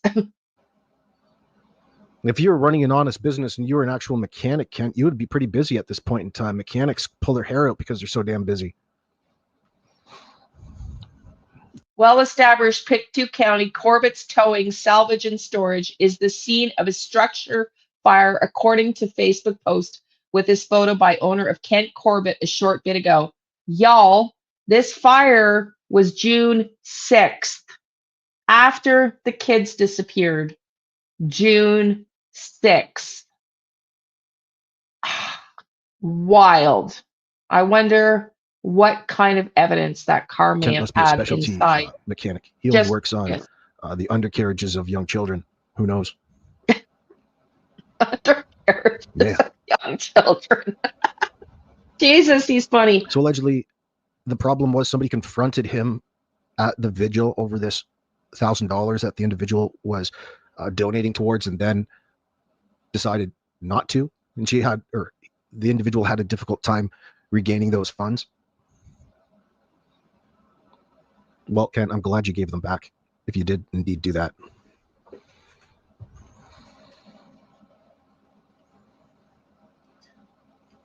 That would be an interesting story to delve into. Please, if you know about the story, let me know in the comments section below. Lily and Jack went missing. Contact me and via it contained email. customers' vehicles. Allegedly, the customers' business itself vehicles wasn't insured, and only the customers' vehicles were insured. But if you have a look back through the Facebook page for that business, you can see that in the 36, 48 months leading up to this fire, they seem to be spending a lot of extra money on the business, buying a new hoist for vehicles and selling off the old one. And at one point in time, they're talking about their storage business and saying, look, we haven't got the new building up soon, but we will have it up soon. So Okay, did we not hear that Daniel's car and Malaya's car needed work done to it? I don't know. I'm just talking out loud. Here is the picture for Rogue of Wong. Whoops. Hang on. Oh, hold on. Oh, and by the way, that's somebody that sent me a coffee on just on your own. Thank you so much to whoever donated. Super chat, sent coffee. There's Wong. There's Wong.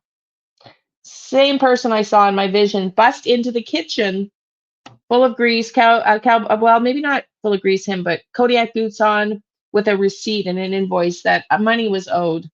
Money was owed. Now I'm thinking about this fire, and I was thinking that Malaya had her car worked on, Daniel had her car on, and now we just hear this woman say that the fire contained people's clients' cars. I don't know. It's interesting. It's a whole different thought process. It's a So whole there different seems to have been theory. a lot of extra money poured into this business prior to this fire. Now maybe that's just a coincidence. But also, Jamie thanking Kent.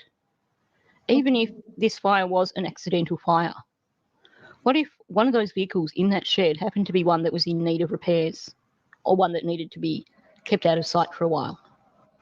Pure speculation, of course.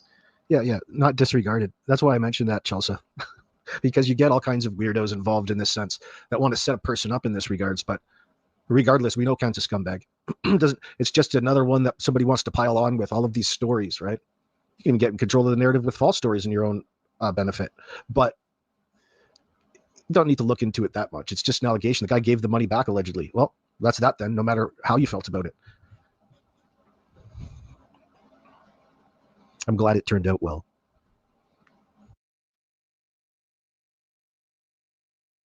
But we are starting to see that there are close ties between Durwood, Daniel, and Kent. We are starting to see that, in fact, Kent hasn't been quite so virtuous when it comes to the fundraising. No. No. So I'm getting no. The goosebumps that I got, the goosebumps on the auto station. The officer I was talking to actually confirmed for me in an email and validated it was Bert's Towing, and that's the bus driver's towing company. So also interesting. I mean, everybody's related to everybody out there. It's such a small community. But yeah, Donna, that was a different one. So interesting. But, spirit works in incredible ways, right?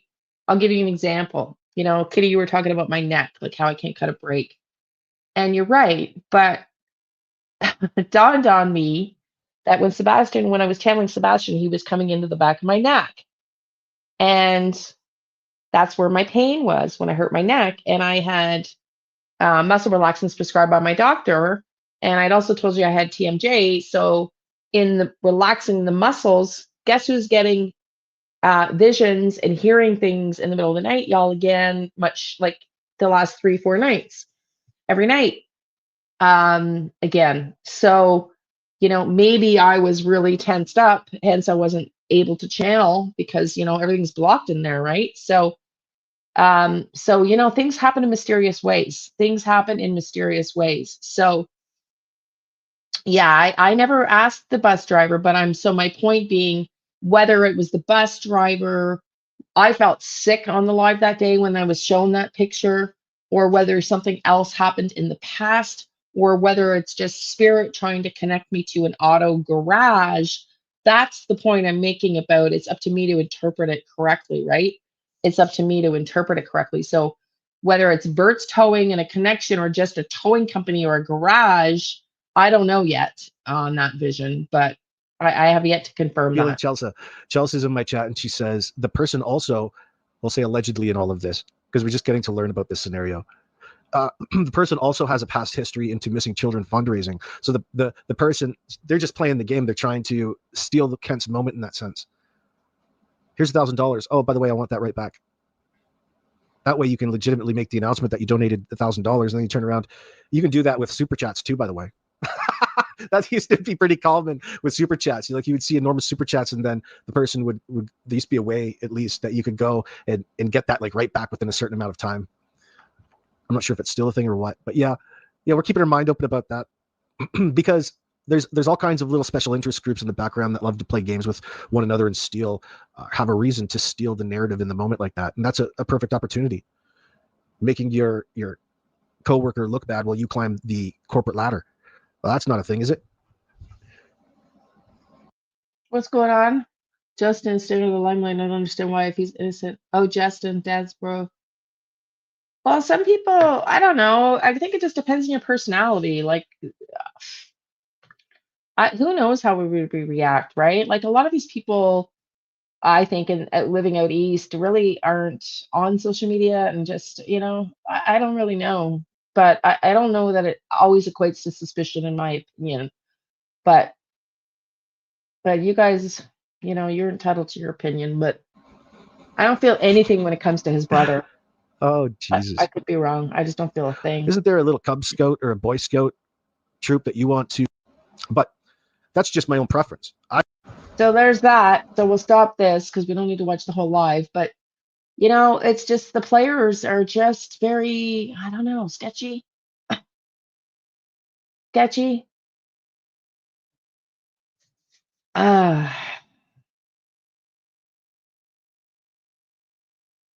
Let's watch this because it gives us more details. Here's a DT show. And DT gives us a little more insight here. A little more insight. Whoops. Come on.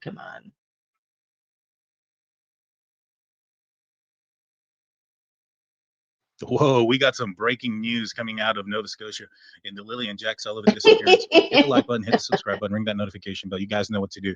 Yeah, it's true. Here at the DT You're Show, right. we like to bring facts and evidence, and when I talk about certain things, You're we like to right. bring our receipts. And sure enough, I've been telling a little bit about these witnesses that have been talking about Daniel. But also nobody's been talking about him publicly. Driving around in the middle of the night. I was a little bit suspicious about their story, suspicious about the timing in which Listen they to gave their this. story. Listen to this, y'all. The fact that they had Listen put to together, what he says and how it lines up with my theory. Remember I said the two witnesses might have been talking? Listen to this. Before Justin Smith came out and spoke with law enforcement. So for those that don't know, there were two people that live apparently fairly close to where Daniel lives, and they reported hearing some vehicles throughout the night.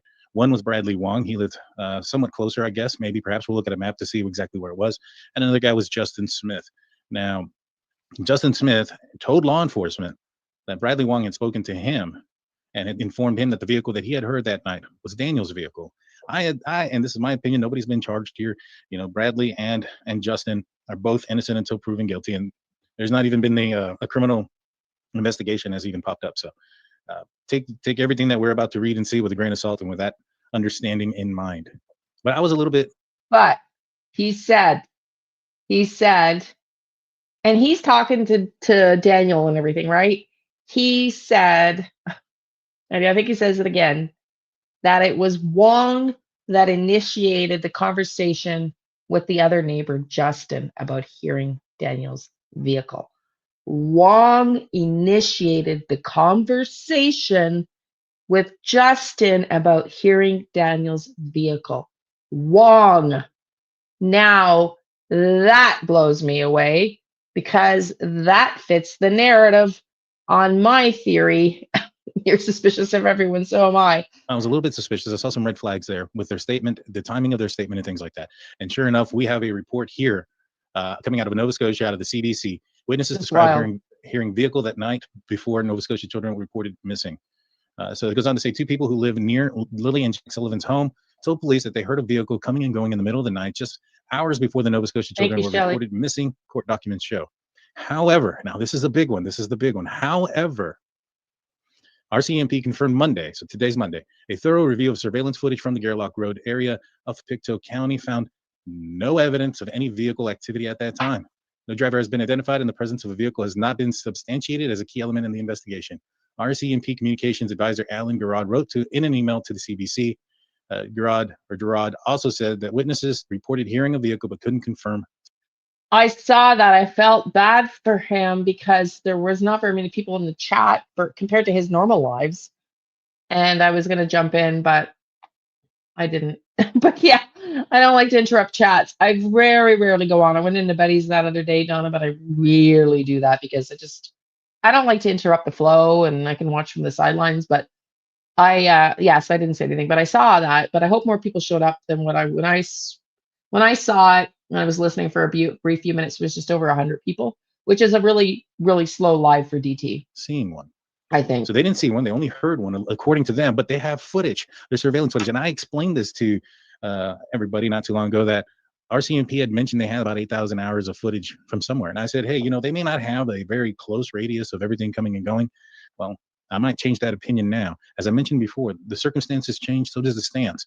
I felt that maybe perhaps the camera situation in the area was a little bit too far away to determine if somebody was that close to Daniel's house.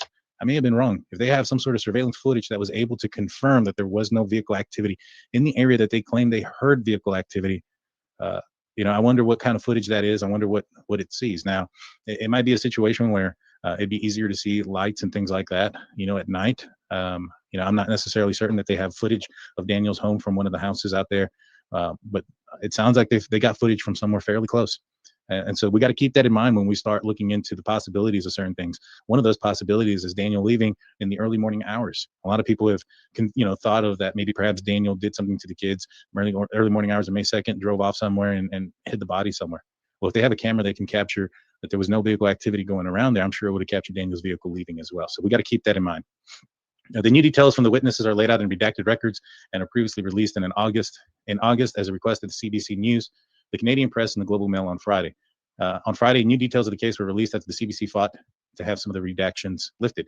Now, here's the other thing too, right? Because I'm curious if the CBC and all these other news media outlets that were going pretty hard on Daniel because of the news of these witnesses that were coming out, I'm fairly positive that they would have known the background behind at least Bradley Wong.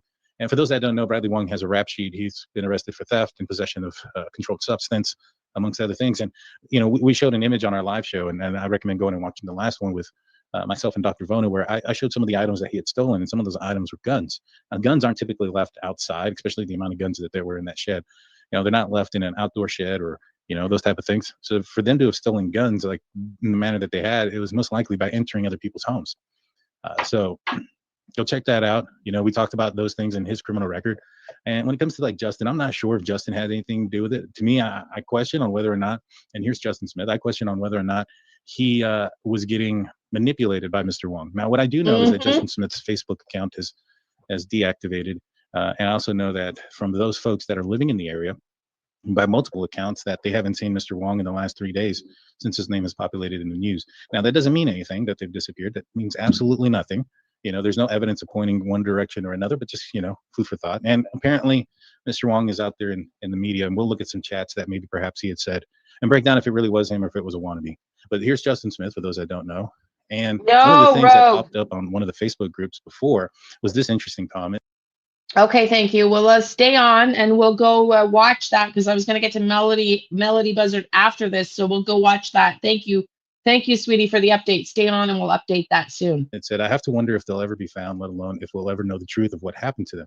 Live 500 feet from me. Finally.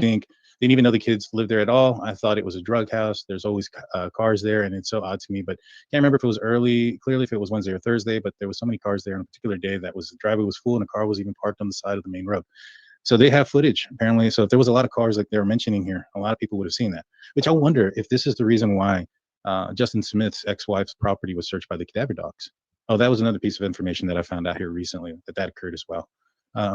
Maybe there's some inconsistencies in his story. Let's continue. It was like 2 p.m. at the latest. Well, wasn't Daniel at the Dollarama with his family or something like that at that time? Something about a crack pipe, whatever. Boom, Friday, all this comes out. I'm in distress. It's all over. It's all so effed.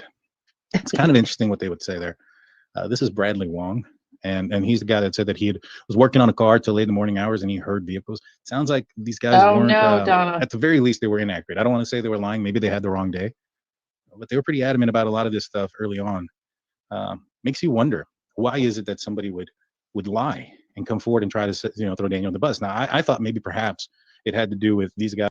I didn't know he lied. Makes you wonder, that said that he was working on a car till late in the morning hours, and he heard vehicles. Sounds like these guys weren't, at the very least, they were inaccurate. I don't want to say they were lying. Maybe they had the wrong day, but they were pretty adamant about a lot of this stuff early on. Makes you wonder, why is it that somebody would lie and come forward and try to throw Daniel on the bus? Now, I thought maybe perhaps it had to do with these guys assume that Daniel did something, and so they're going to go out there and say something because they're like, hey, he did it. let's go say something so we can collect the reward money. Only problem with that, the reward didn't happen until June, and these guys were conversating with law enforcement in early May. So it doesn't really jive with that story. And so one of the things that I had heard was that Mr. Wong wasn't too keen on law enforcement being so close to his house, the command center. And as you can see, this is from Mrs. Wong, and this is how close they are to her house. And this is, as she says, is watching from the front of my house, overwhelmed. So at least the things that people are telling me about the location of the command center to relative to where their home was located is pretty interesting. And she also goes on to say on September 5th, so this is before anything has come out, that rumors are carried by haters, spread by fools, and accepted by idiots. I wonder what she's referring to with these rumors that were being spread in September. I found it very interesting. Now, supposedly this is Mr. Wong. I don't know. I actually don't buy it. But Boss Man #1, and Mr. Wong, if you're listening to this, and if you are Boss Man, email me. I'm more than happy to talk to you. And like I said, I don't know if you did something or not. I don't know why it appears that you're being inaccurate about your statements about what you heard. I don't know why you're pushing it on Justin Smith and so adamant that it was Daniel that you heard out there that night.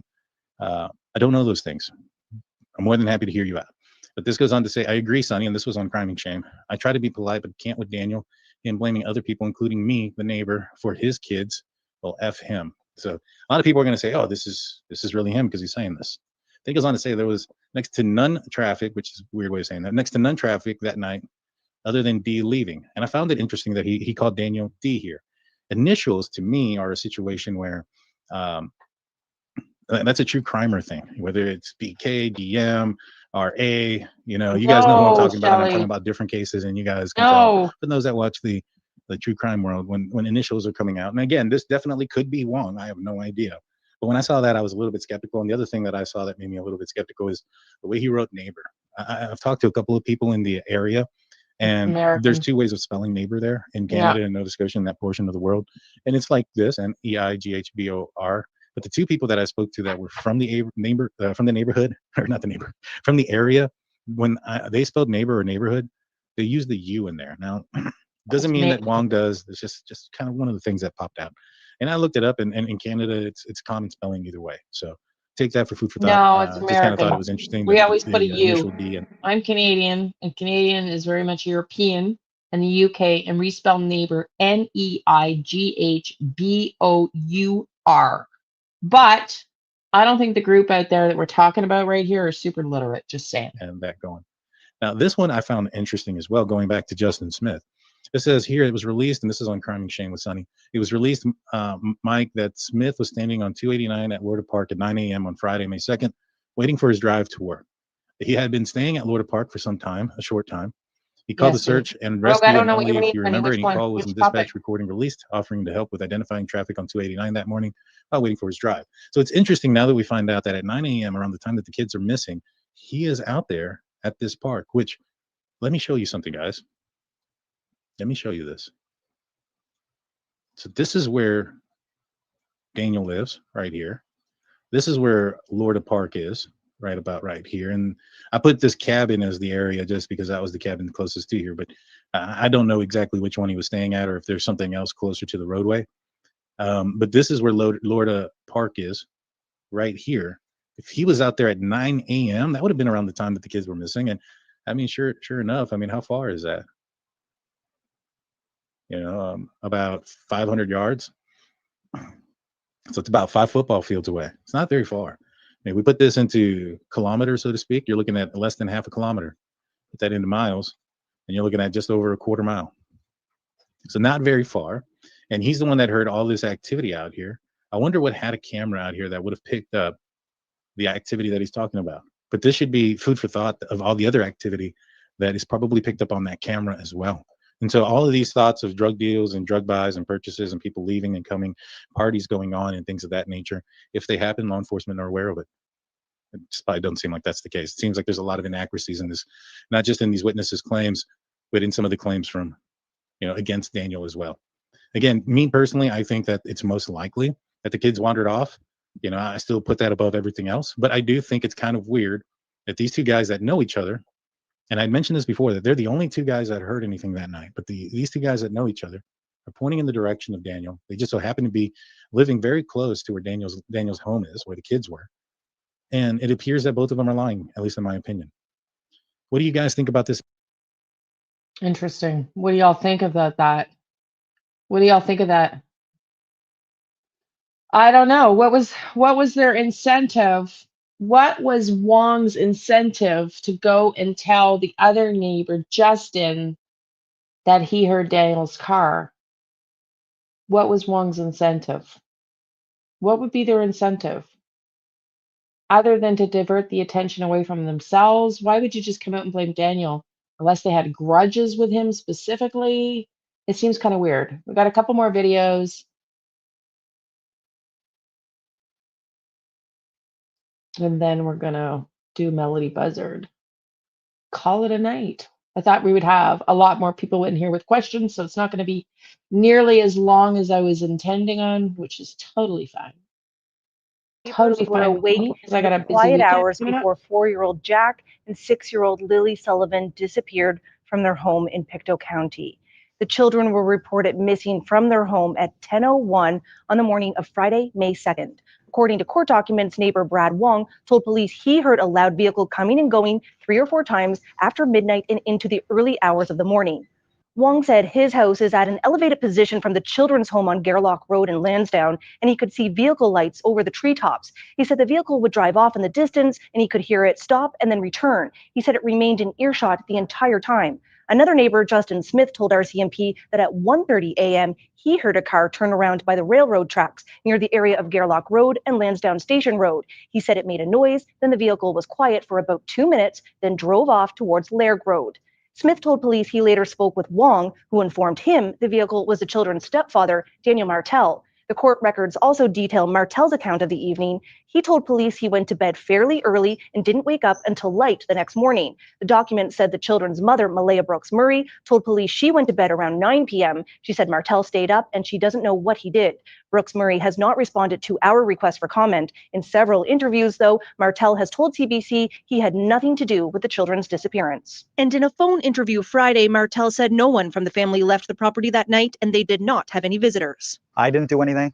I know Malaya didn't do anything. I know my mother didn't do anything. Those are 3 people on the property. I mean, after the polygraph exams, they should have known right there. We didn't kill any of the kids, or we didn't kill the kids. RCMP says the case is still being investigated under the Missing Persons Act and is not a criminal case. So I don't know how he's so sure that nobody did anything when everybody was asleep, but it appears that Justin, wasn't there, according to him. I don't know. Maybe that's true. Maybe Justin wasn't living at the point. I just want to show this few minutes of Daphne because I said Malaya was being abused, and Daphne believes so too. She seems to have a little bit of evidence here. Let's listen in. Like if she's threatened, basically, if she feels threatened, which is telling me that she's scared. She's scared to death of him. And a lot of people are saying, well, why did she leave the house? Why did she leave the house? And someone had mentioned some really good, like they put things in order, like, why would she leave the house if this? Why would she? So I'm going to pull that up before we get started. Hi, Finding Solace. Thank you. Thank you. I believe she is scared to death of Daniel. And there's a reason for that. She is telling CPS if he gets too close to her. She even told CPS about him coming up to her Mister, what do you mean, and honey? giving her the 2 tablets, allegedly.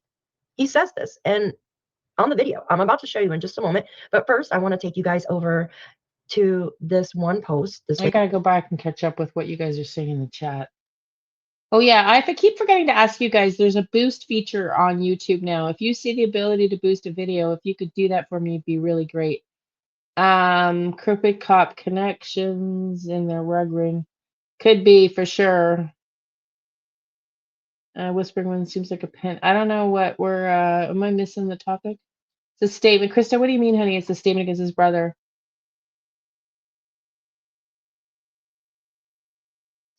I don't know what you mean, honey. Lady makes a lot of sense, and I wanted to add on to it. But the thing is, you got to factor in m.m.o. Now think about it. They did not want m.m.o left there, right? Yeah, After Jack and Lily went I don't missing think from he the was home. on They the didn't want property m.m.o because to he's be only left in that saying place. because So he's not m.m.o could have went with. he just said there that he literally just explained to us why they were the people on the property. So I think it's because I think it was a misunderstanding that just because we saw a picture of his brother on the 4-wheeler doesn't mean his brother was there at the time or living on the property, which I think he's just finished explaining. Cindy, she could have went with Patty. She could have went with somebody of Malea's family, correct? Yeah, I heard that. And That's what Malea just didn't said. have That's to leave. wild. Me thinking as a mother, and it seemed like Malea loved her children a lot. Like she had beautiful photos on her Facebook and stuff, but she isolated her stepsister, her friends and family. Thank you, everybody YouTuber. for the past Thank you, 2 honey. years. Now, I'm not speaking for Malea, but I'm just going off of what I have been told, what I have seen. And as somebody that's been in a situation before, like when you're scared, like you know what I mean? You're kind of frozen, like in time. You're walking on eggshells around this person. Now, she had the chance to get out of there, right? But she told the RCMP that she felt safe with him. I'm thinking maybe she felt safe with him there because she told him. Thank you, sweetie. Thank you, sweetie. I had no idea there was a limit. No kidding. Everything's a fucking money grab. Sorry, they're gonna want you to pay now to be able to boost my videos. Watch Rogue. That'll be the next thing. Buy a membership so you can support your creator and boost their videos as many times as you like. I never see a hype button either, Donna. Me neither. It's 3 per week. Thank you everybody for the update. Every friggin' institution is about a money grab. It's all about money. Like come out and be like, well, this is what happened and blah, blah, blah, blah, blah, right? There has to be something tying. Did I stop her? Them together, in my opinion. Why they won't. I do not believe the children walked off. I don't. Now, if there was little boot prints leading out of the yard or something, I would believe that. Now there's boot prints on the pipeline, but that could have been from another child, right? So from I love everything that we Daphne. know I now, love these I feel creators. I it's more really do. complicated than just to leave. Exactly. I just the vibe from Jack and Lily to Sebastian is just night and day. Just night and day. Totally different vibe. It seems like she tried to leave several times. And I think this time, when she planned to leave, was the last straw. I think, in my opinion, somebody overheard her having a video call with mom on Thursday and something bad happened. Could be. I honestly believe that something happened right after they got home, or they could have been arguing in the car on the way Thursday, but something bad happened. And it has to be with both of them because they're both like, you know what I mean? If she's that scared of him by telling CPS, like, he's parking too close, he's smiling at me, and you're about to hear this, even smiling at her, she is telling CPS about that because she finds it threatening. So let me go over to Facebook. If you guys please could hit that like button for me, I would appreciate you. Thank you so much. We are going to go over here, and I want to show you this first. I have some really cool stuff. It's always the way, honey. So I'm going to read this. Rogue, let me tell you. So this woman here, I was telling Krista, do you guys remember, a little off topic, do you remember my tiny home dream? Yours truly's got a tiny home that we thought we were buying the shell from a local Quebec company, only to find out not a problem. It was actually built by Mennonites in the United States, which I don't care about, but it wasn't built to code. Well, we submitted the permit. We had to get an architect involved, so it delayed the whole process, which is why I'm here in the apartment and not 25. It's 20 to 25, depending on traffic, mainly 25 miles up north to my daughter's in the mountains. I was there yesterday because my grandson had surgery. Hence why I went to babysit him yesterday, and it was snowing up there. Like, it's a different weather belt. Like, I'm in the base of the mountains and she's like in the mountains. Anyways, I can't wait to get there. But honest to God, I don't care if I'm a billionaire with my book sales, which is apparently my legacy. So I've been doing a lot of writing. If anybody wants to read some of the chapters I've written for free and you want to give me some feedback, if you like fiction, let me know.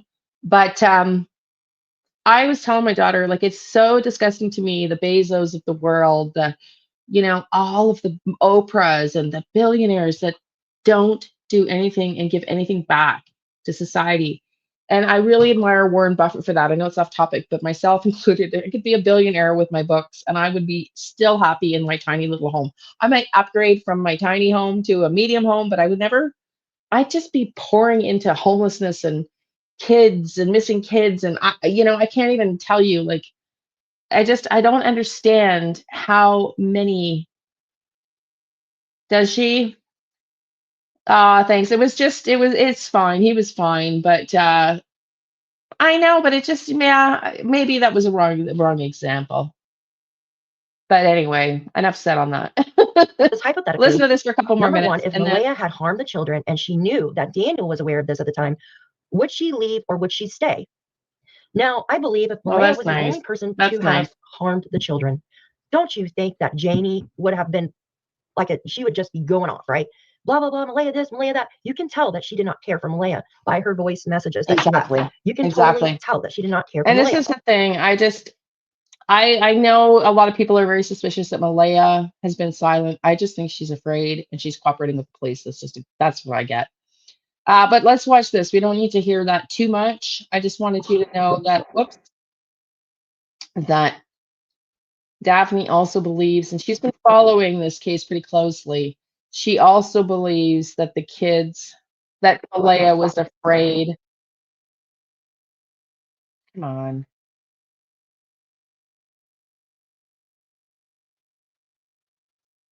Come on.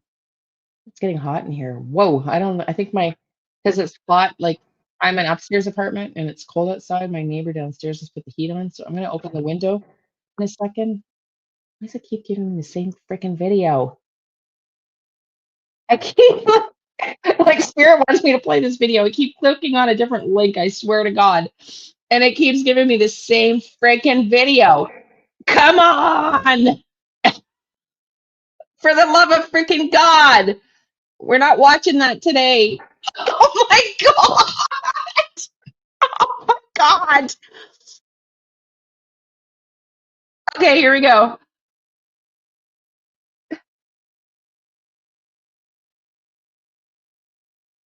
That we have not wavered in our commitment to determine what has happened to Lilly and Jack. Our major crime investigators are working every day to determine the circumstances of their disappearance. The major crime team has engaged agencies and organizations across all of Canada. We thank the public for all their tips and information that has been submitted and encourage anyone with information to reach out to the RCMP. As a community member myself, thank you for all the love and support you've shown for Lilly and Jack. To all of our officers that work to find the answers, including myself and the Pictou County detachment members. As well, thanks to the ground search and rescue volunteers.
I didn't know if you'd seen that, so I thought I'd play it.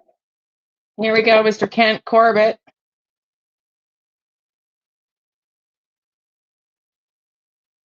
Oh, come on. What's going on with my freaking screen?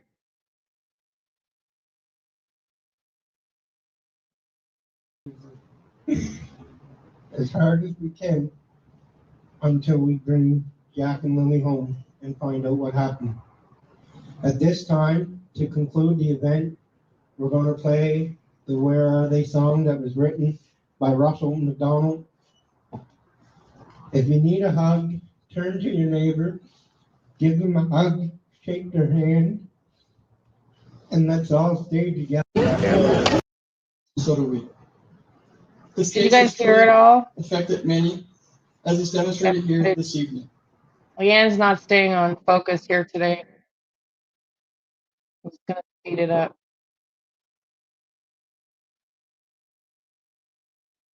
What the hell is going on? And let's all stay together until we find Jack and Lily and bring them back to Pictou County. We'll hold on tight through this and let's start.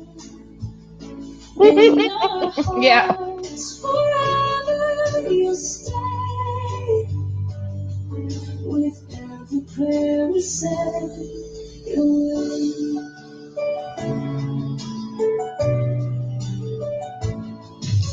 hundreds gathered hearts so strong, searching deep where they belong. Through the trees and storms they roam. So do we. This case is truly. Well, the last video for Jack and Lily I was going to show you. Hang on. It's giving me very weird messages. And then we're going to go to Melodee Buzzard. YouTube isn't available. This video is no longer available. Shit. I don't even know which one I was trying to show you. I don't even remember. Somebody took the video down. Interesting. I wonder if I can see it below. Interesting. Anyways, it was Jack and Lily video. Well, there we have it. Okay, Melodee Buzzard. It's time for Melodee Buzzard. It's going to be a shorter live than we thought. That's fine. If YouTube is slow and not as good on a Friday night, we'll change nights. UP, Melodee Buzzard and her mom, Ashley. UP. Okay, Melodee Buzzard.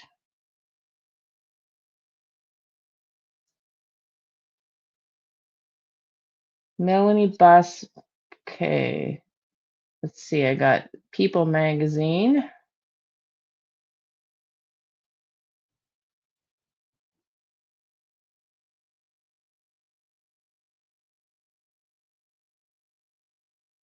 I'm just going to go to the magazine because there's other.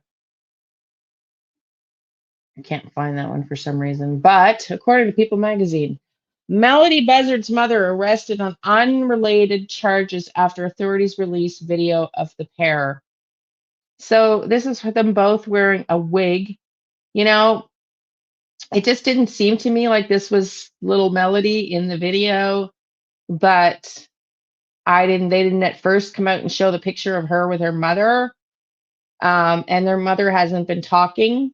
Melodee Buzzard was last seen in a security camera footage on October 9th. So far, her most recent sighting. Buzzard was reported missing October 14th by a local school official. Her mother, Ashley Buzzard, last known to be with her, is not a suspect in the case, but was arrested on unrelated charges. Authorities in California have arrested Ashley Buzzard, whose daughter, Melodee Buzzard, disappeared last month on charges unrelated to the 9-year-old's disappearance. Melodee was reported missing on October 14th by a school official who flagged her prolonged absence, the Santa Barbara County Sheriff's Office said at the time. Ashley has refused to cooperate with investigators as they continue to an intense search operation for the child. Ashley has not been named a person of interest in Melodee's disappearance, but was arrested Friday, November 7th, on false imprisonment in a different case, the Sheriff's Office announced. No freaking way. Whoa. False imprisonment. Authorities remain as the cops go by my window. The arrest comes a day after the Sheriff's Office released security camera footage showing Melodee with Ashley on October 7th, around the time the 9-year-old disappeared. On October 24th, investigators released CCTV photos, stills at a car rental business in California, where Melodee was seen in a wig, while officers allege was likely Ashley's bid to disguise the little girl. In a statement on Thursday, wow, something's going on. There's freaking cops and ambulances and fire trucks galore going by. In a statement on Thursday, November 6th, the Sheriff's Office said that they had also determined Ashley herself was wearing a wig. It was in a wig at the car rental office in the video captured October 7th. They allege Ashley likely swapped wigs several times during the trip that ensued. She changed to a darker wig that appeared similar to the one Melodee was seen wearing. This change in appearance is believed to have been intentional to avoid recognition during travel, the sheriff's office said. Wow. In the brief 9-second long video shared by the sheriff's office, the woman identified as Ashley is seen in blonde wavy hair talking to a little girl in a gray hoodie whose back is to the camera. The girl was previously identified by police as Melodee in an altered appearance. At one point, as Ashley turns to the counter holding what appears to be a credit or debit card, Melodee turns as well, her face becoming visible in the camera. She folds her arms together, looking at the counter as Ashley briefly turns away. 2 days after this video, Melodee was last seen in video surveillance on October 9th in the region between Colorado-Utah border, the sheriff's office said earlier this week. The sheriff's office also alleged that the rental car that the two were in had its license plate switched around October 8th in what they believe was another attempt by Ashley to evade detection. Much remains unknown about the circumstances surrounding Melodee's disappearance. Her last verified contact was a year ago. Holy F! I didn't know that. Did you guys know her last contact was a year ago? Oh my gosh. Hey, Tyler. That is wild. A year ago, Ashley's mother, Lori Miranda, told KSBY that she had not been in touch with her granddaughter for about 2 years. Miranda, who says she was totally numb and in shock when she saw Melodee in a wig, has been actively pleading for information about the missing child per WHSV. We need to tell them where the baby is. You need to tell them who's setting all these things up for you. You're not doing it, she said, addressing Ashley per the outlet. Melodee's father, Rubio Meza, died in a car accident in 2016 when she was a baby, his family had previously said. Melodee's paternal aunt told the local outlet KEYT that Ashley had cut them off from Melodee's life years ago, and all of us have tried, but we've never stopped thinking about her or loving her and praying for her, Bridget Truitt told the outlet. That's another piece that seems to be common in missing person cases is the family gets cut off. You know, they isolate themselves. Are they embarrassed because things aren't going well? Like, I don't know, you know?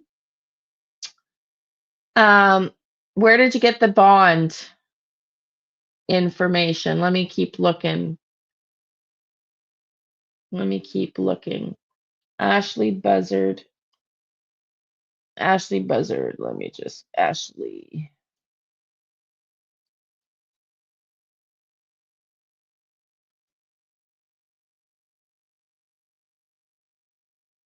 Oops.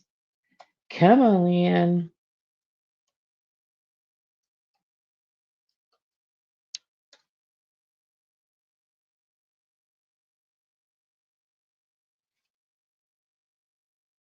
Yeah, so I think this is the same article. I can't find the article KTLA. Okay, let me go look again. Was it on the one I was just reading and I just failed to see it?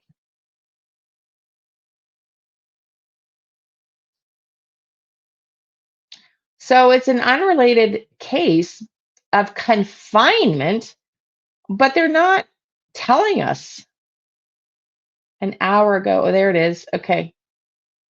I just had to go to all news. But they're not telling us, thanks, Donna. They're not telling us what this was like, this other case. Ashley Buzzard is 40 and was taken into custody by deputies with the Santa Barbara County Sheriff's Office on Friday with a felony warrant for false imprisonment. Officials from the Sheriff's Office said they learned of a recent incident in which Ashley Buzzard allegedly prevented a victim from leaving a location against her will. Those accusations, officials said, constituted a charge for false imprisonment. The crime is not connected to the ongoing search for Melodee. However, detectives Okay, are unable to fully outline the crimes as it would impede their ongoing investigation. The sheriff's office said in a news release. Ashley Buzzard has since been booked into the northern branch jail in Santa Maria, where she remains in custody with bail set at $100,000. Thank you, Donna. Melodee Buzzard was reported missing last month after Lompoc United School District officials noted the homeschooler had a prolonged absence. Authorities attempted, so she was homeschooled. So she was definitely being isolated. And her mother was known to have mental health issues. Authorities attempted to contact Melodee and her mother at their home in the Vanderburg Village, a small community located adjacent to the Space Force base that shares its name, but found only Ashley on the property and no satisfactory explanation for her daughter's whereabouts. So you know what this tells me? This tells me, could that child be pretending to be Melodee? Well, I mean, she looked like her, but like she did look like her to me, but who knows? I mean, according to Jennifer Coffendorfer, she believes it's Melodee. I think it is Melodee, but I think what they're doing here is, look at this. I haven't even barely drank like an ounce of wine. Look at my cheeks and my neck. Yeah, I know, starting the trip. I know, Tyler. And it just, I wonder why all this isolation leading up to this. And it's obvious, it's clear they suspect her of something, but they had no charges without the body to bring her in on. And so they're grasping here, and this is the next best thing. You know, this is the next best thing. Let's watch this from Ashley Banfield. Hey, Rita, nice to see you, honey. We've been 2 hours and 20 minutes, and we're at the end of the live. So if you want to go back to the beginning after, you're welcome to stay here. You might want to go back and rewind. We're just listening to the case of Melodee Buzzard now. I'm Ashley Banfield, and this is Drop Dead Serious. Every time we hear from the Santa Barbara County Sheriff's Office, the search for 9-year-old Melodee Buzzard gets more specific now and more disturbing. And now we have huge news because the investigation has taken another wild turn. A brand new photo just released shows that Melodee is with her mom, Ashley Buzzard, inside that car rental office near their home in Lompoc, California. Remember, this was back on October 7th, the day a bizarre cross-country road trip began to Nebraska. We had previously seen a picture of young Melodee from that visit, but now the aperture has widened, and now we can see her mom, Ashley, too. And now I get it. Now I get why the police said we think that young Melodee's wearing a wig. I wasn't sure. She's wearing a hoodie, and she has very long, curly hair. So I thought, well, why would they say that? But they did say, because her mom is known to wear wigs. And I thought, well, that's a stretch, too. There's something they're not telling us. And now the photo tells me everything. Both of them are apparently wearing wigs, because look at Ashley. Look at this picture. I mean, that is definitely not her hair, right? So now we get, she's got this like insane wig on. So it is not out of the ordinary to be saying that the daughter does too, right? They're clearly trying to disguise their appearances in this rental office. Police are now also confirming that Melodee was last seen alive as late as October 9th. No worries, honey. October 9th. Originally, we thought October 7th, right? The last time we'd seen her was at that, no worries, Tyler. that car rental agency. We figured that was it. Some newspapers had said they thought that they had signposts and markers and all the rest, along that journey. But now it's the police saying she was last seen alive as late as October 9th. And that is when Ashley was making her way back from Nebraska, back to Southern California. The police say surveillance video places that child near the Colorado-Utah border. I would love to know, what surveillance video? When are they going to release that? What did they look like? Same wigs, different wigs? Is that why they know they're both wearing wigs? They had different hair, had different clothes. It's 2 days after that car rental photo. After this surveillance video that they haven't shown us on the 9th of October, they say Ashley drove through and made stops in the following places. Get your pen out. Green River, Utah, Panguitch, Utah, St. George, Utah, a tiny corner of Northwest Arizona, Prim, Nevada, and Rancho Cucamonga, California. All of these stops, the police say, were on or about October 9th. Remember, this is key because police say they've got surveillance of Melodee being alive on the 9th. Maybe one of those places, right? On the 10th of October, they say that's when Ashley returned home to Lompoc alone. And police are now asking anybody who may have spotted Ashley's rented white 2024 Chevy Malibu in any of those places. They're asking, please call us. We want to talk to you. We need everything we can get. And speaking of that white car, we're now learning that Ashley switched the license plates of that rental car while she was en route. Nothing suspicious there, right? She just switches license plates on a rental car. Police say that the car was spotted October 8th with a New York license plate. So she rents the car on the 7th. And the next day, the car is spotted with a New York plate, a plate that did not belong to the rental company, was not registered to Ashley. So what'd she do? Did she steal it off a car on the way and then affix it onto the back of her car? Did she have it stolen and in a bag? Did someone lend her a plate before she took off en route to Nevada? I can tell you this. She had a New York plate on that white car on the 8th. But when she returned the car back in California on the 10th, suddenly it's got a California plate. Yeah, a California plate had been reaffixed to the rental car. Again, nothing suspicious here, right? Nothing to see here. No, this is nuts. I mean, nobody does that unless you're trying to hide. Donna. Nobody puts giant wigs on and a hoodie up unless you're trying to hide. Nobody says nothing to see here to the cops when they say, we have a missing child report, unless you're trying to hide. What is fascinating is that the cops are now saying that they're looking in 4 states for Melodee. And all I could think of was like, well, how do you do that? How do you I use chat all the time, so I've just pulled it up while we were talking about what comes up with Melodee. So I'll show you, Donna, in a second. It's the AI. It's artificial intelligence. You're talking to a computer who it works at lightning speed, and you search it through Google, but I'll show you in a second. You just look in 4 states, right? And it turns out there is a very specific way, especially when you have a rental car. There's something in a rental car that is going to help these cops go exactly to the places where Ashley Buzzard was driving. And I'm going to get into all of that in just a second. But first, big, huge thank you for supporting this channel. I got a nice close-up of Atlas tonight. I got a new camera, so I wanted to show you. Normally you get to see him wherever he ends up in the studio, but I got a nice zoom in for you. Once again, living his best life here in the studio with me, chasing rabbits, and I just listen, it means a lot that I can be here with you and with Atlas. And I couldn't do this without you. I certainly couldn't do it without my sponsors either. They make this podcast possible. So thank you to my partner, Morgan & Morgan. I swear if there's anything that this podcast has proven to me, it's that things are pretty crazy out there. And let me know about it. Back to the case. Earlier on my News Nation show, I had a really interesting conversation with retired FBI agent Jennifer Coffendorfer. I had a lot of questions about all of these new pieces of information that had just emerged on Melodee Buzzard and her mom, Ashley Buzzard, especially the wigs, the switched license plates, and this map that they can now draw through 4 states. Here's our conversation. The most important part of all of the revelations today, the video, the license plates, the wig, all of it. I love Ashley Banfield. I had doodles too, so I love her dog. I had a white doodle too. we didn't see the picture because I fast forwarded through them. Morgan & Morgan, they all do Morgan & Morgan. What's your read?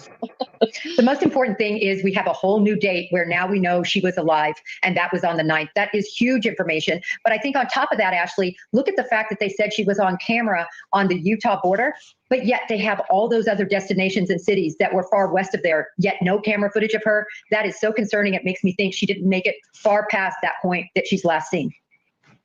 So the October 9th sighting, I'm confused as to why the police are only telling us that now. If they're looking for people and extra eyeballs to get on this story and give them tips, why are they just telling these things to us now? Well, Ashley, I'm wondering when this information came to them, when they first were able to discern that she was on that camera. This is a situation of true gumshoe FBI agent work. You have AO leads, which are auxiliary office leads that are put out to all these different areas, and these agents have to go to these particular locations and pull camera footage. Then they have to download it. Then they have to sit there and meticulously watch it. And that's how they're getting the footage, like the one they referred to. So maybe this is a little fresher than we think. So talk to me about that route, the map that we put up, and the fact that the police are now telling us they're searching 4 different states. How exactly does this work, especially if the FBI is taking lead? So the headquarters of the FBI for this case is out of Los Angeles. There's an RA in San Maria. I believe that's the RA that would handle this case. They are responsible for putting out what we call leads to all of these other offices that are throughout this 4-state region. I don't know, guys. My reading said she sold her off. But I know watching Bullhorn for just a few minutes, Bullhorn thinks that she's protecting her. So from other family members, but I don't know, man. The fact that they've isolated for years, that she kept her from other family, that she was homeschooled, the fact that she has mental health problems, the fact that she's now been arrested for confining somebody else.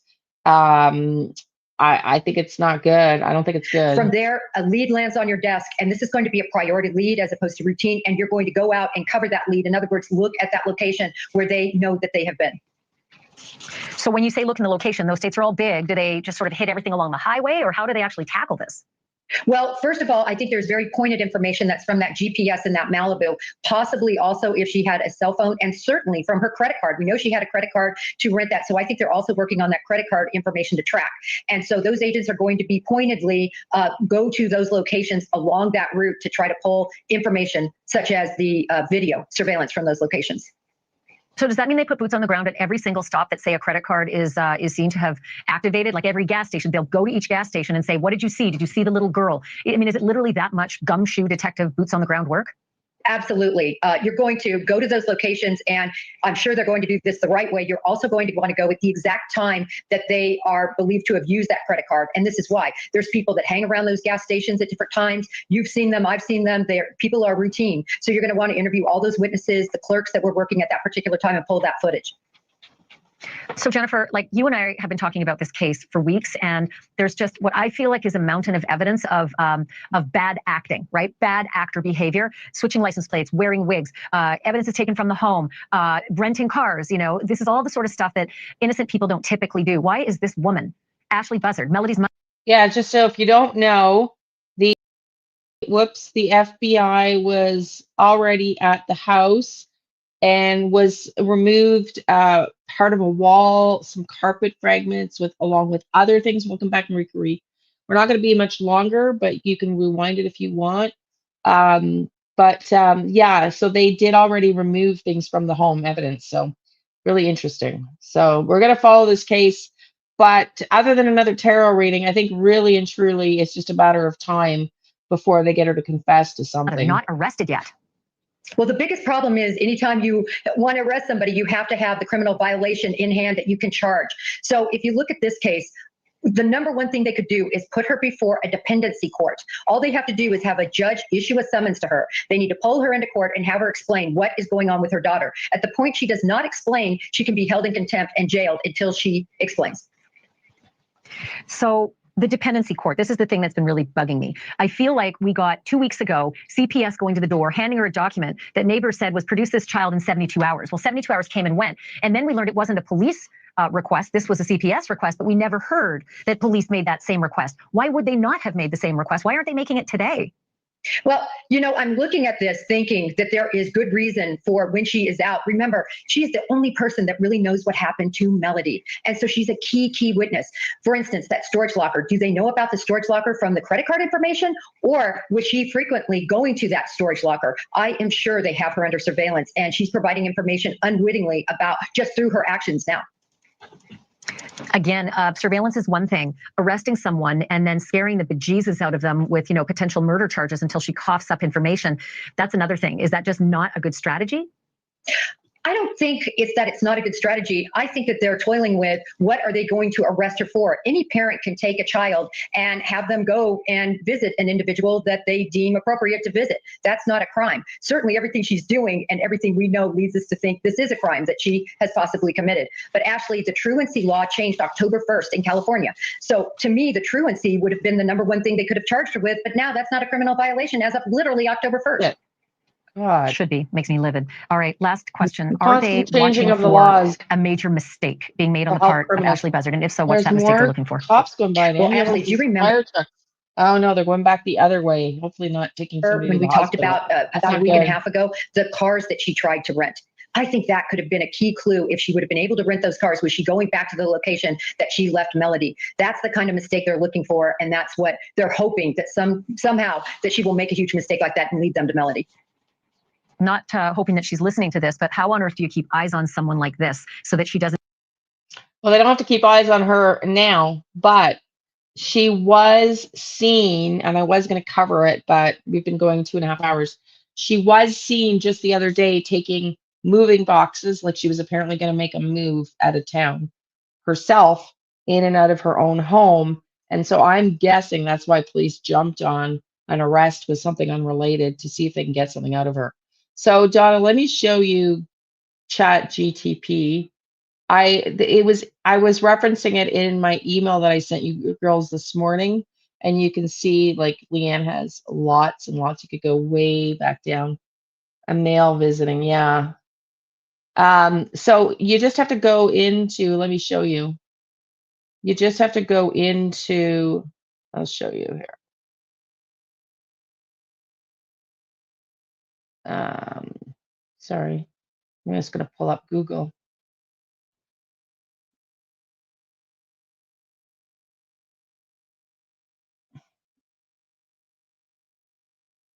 Just go into Google and you just type in chat GTP, and then it's an AI. There's different ones. There's chat, and then there's the open AI. I've been using chat, and you just go back in. Now you can see I've run out of space until I buy it. Just like everything else, I can only ask so much in a day without managing running out of space. So that's how chat works, and you can store. It just keeps all the threads. Yeah. So I know. I'm glad she's in custody as well. So everybody, I am just to remind everybody, I'm going to do 2 readings tomorrow. One will go to members first. Thank you, Donna, for the membership, and thank you for whoever donated that coffee to me and sent me money, and the super chats, and everybody who was here tonight, and everybody who will watch the replay. I'll do 2 tarot readings that'll go out Saturday, and 2 will go to members. 1 will go to the public and members Saturday. So I'm going to do one on probably Darius McDougall. That'll go out tomorrow, and then Jack and Lily. That'll go to members first tomorrow and the public on Sunday. And then I'm going to do members live Sunday, I would say after 4, before 7.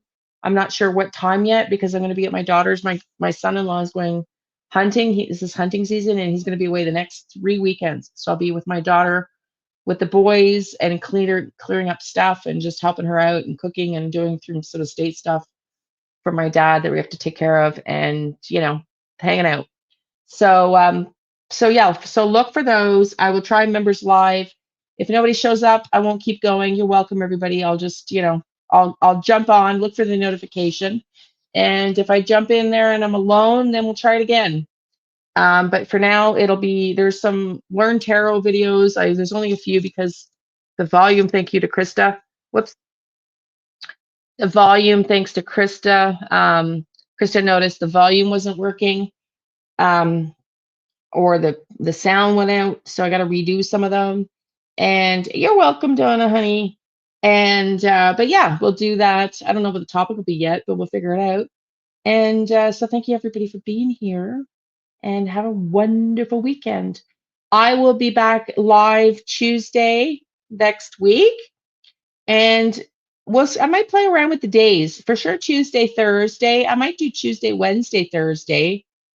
And see if it's better than Fridays for people for time. Thank you, sweetie. My energy was a little tired. I'm tired today, y'all. I woke up in like a coma.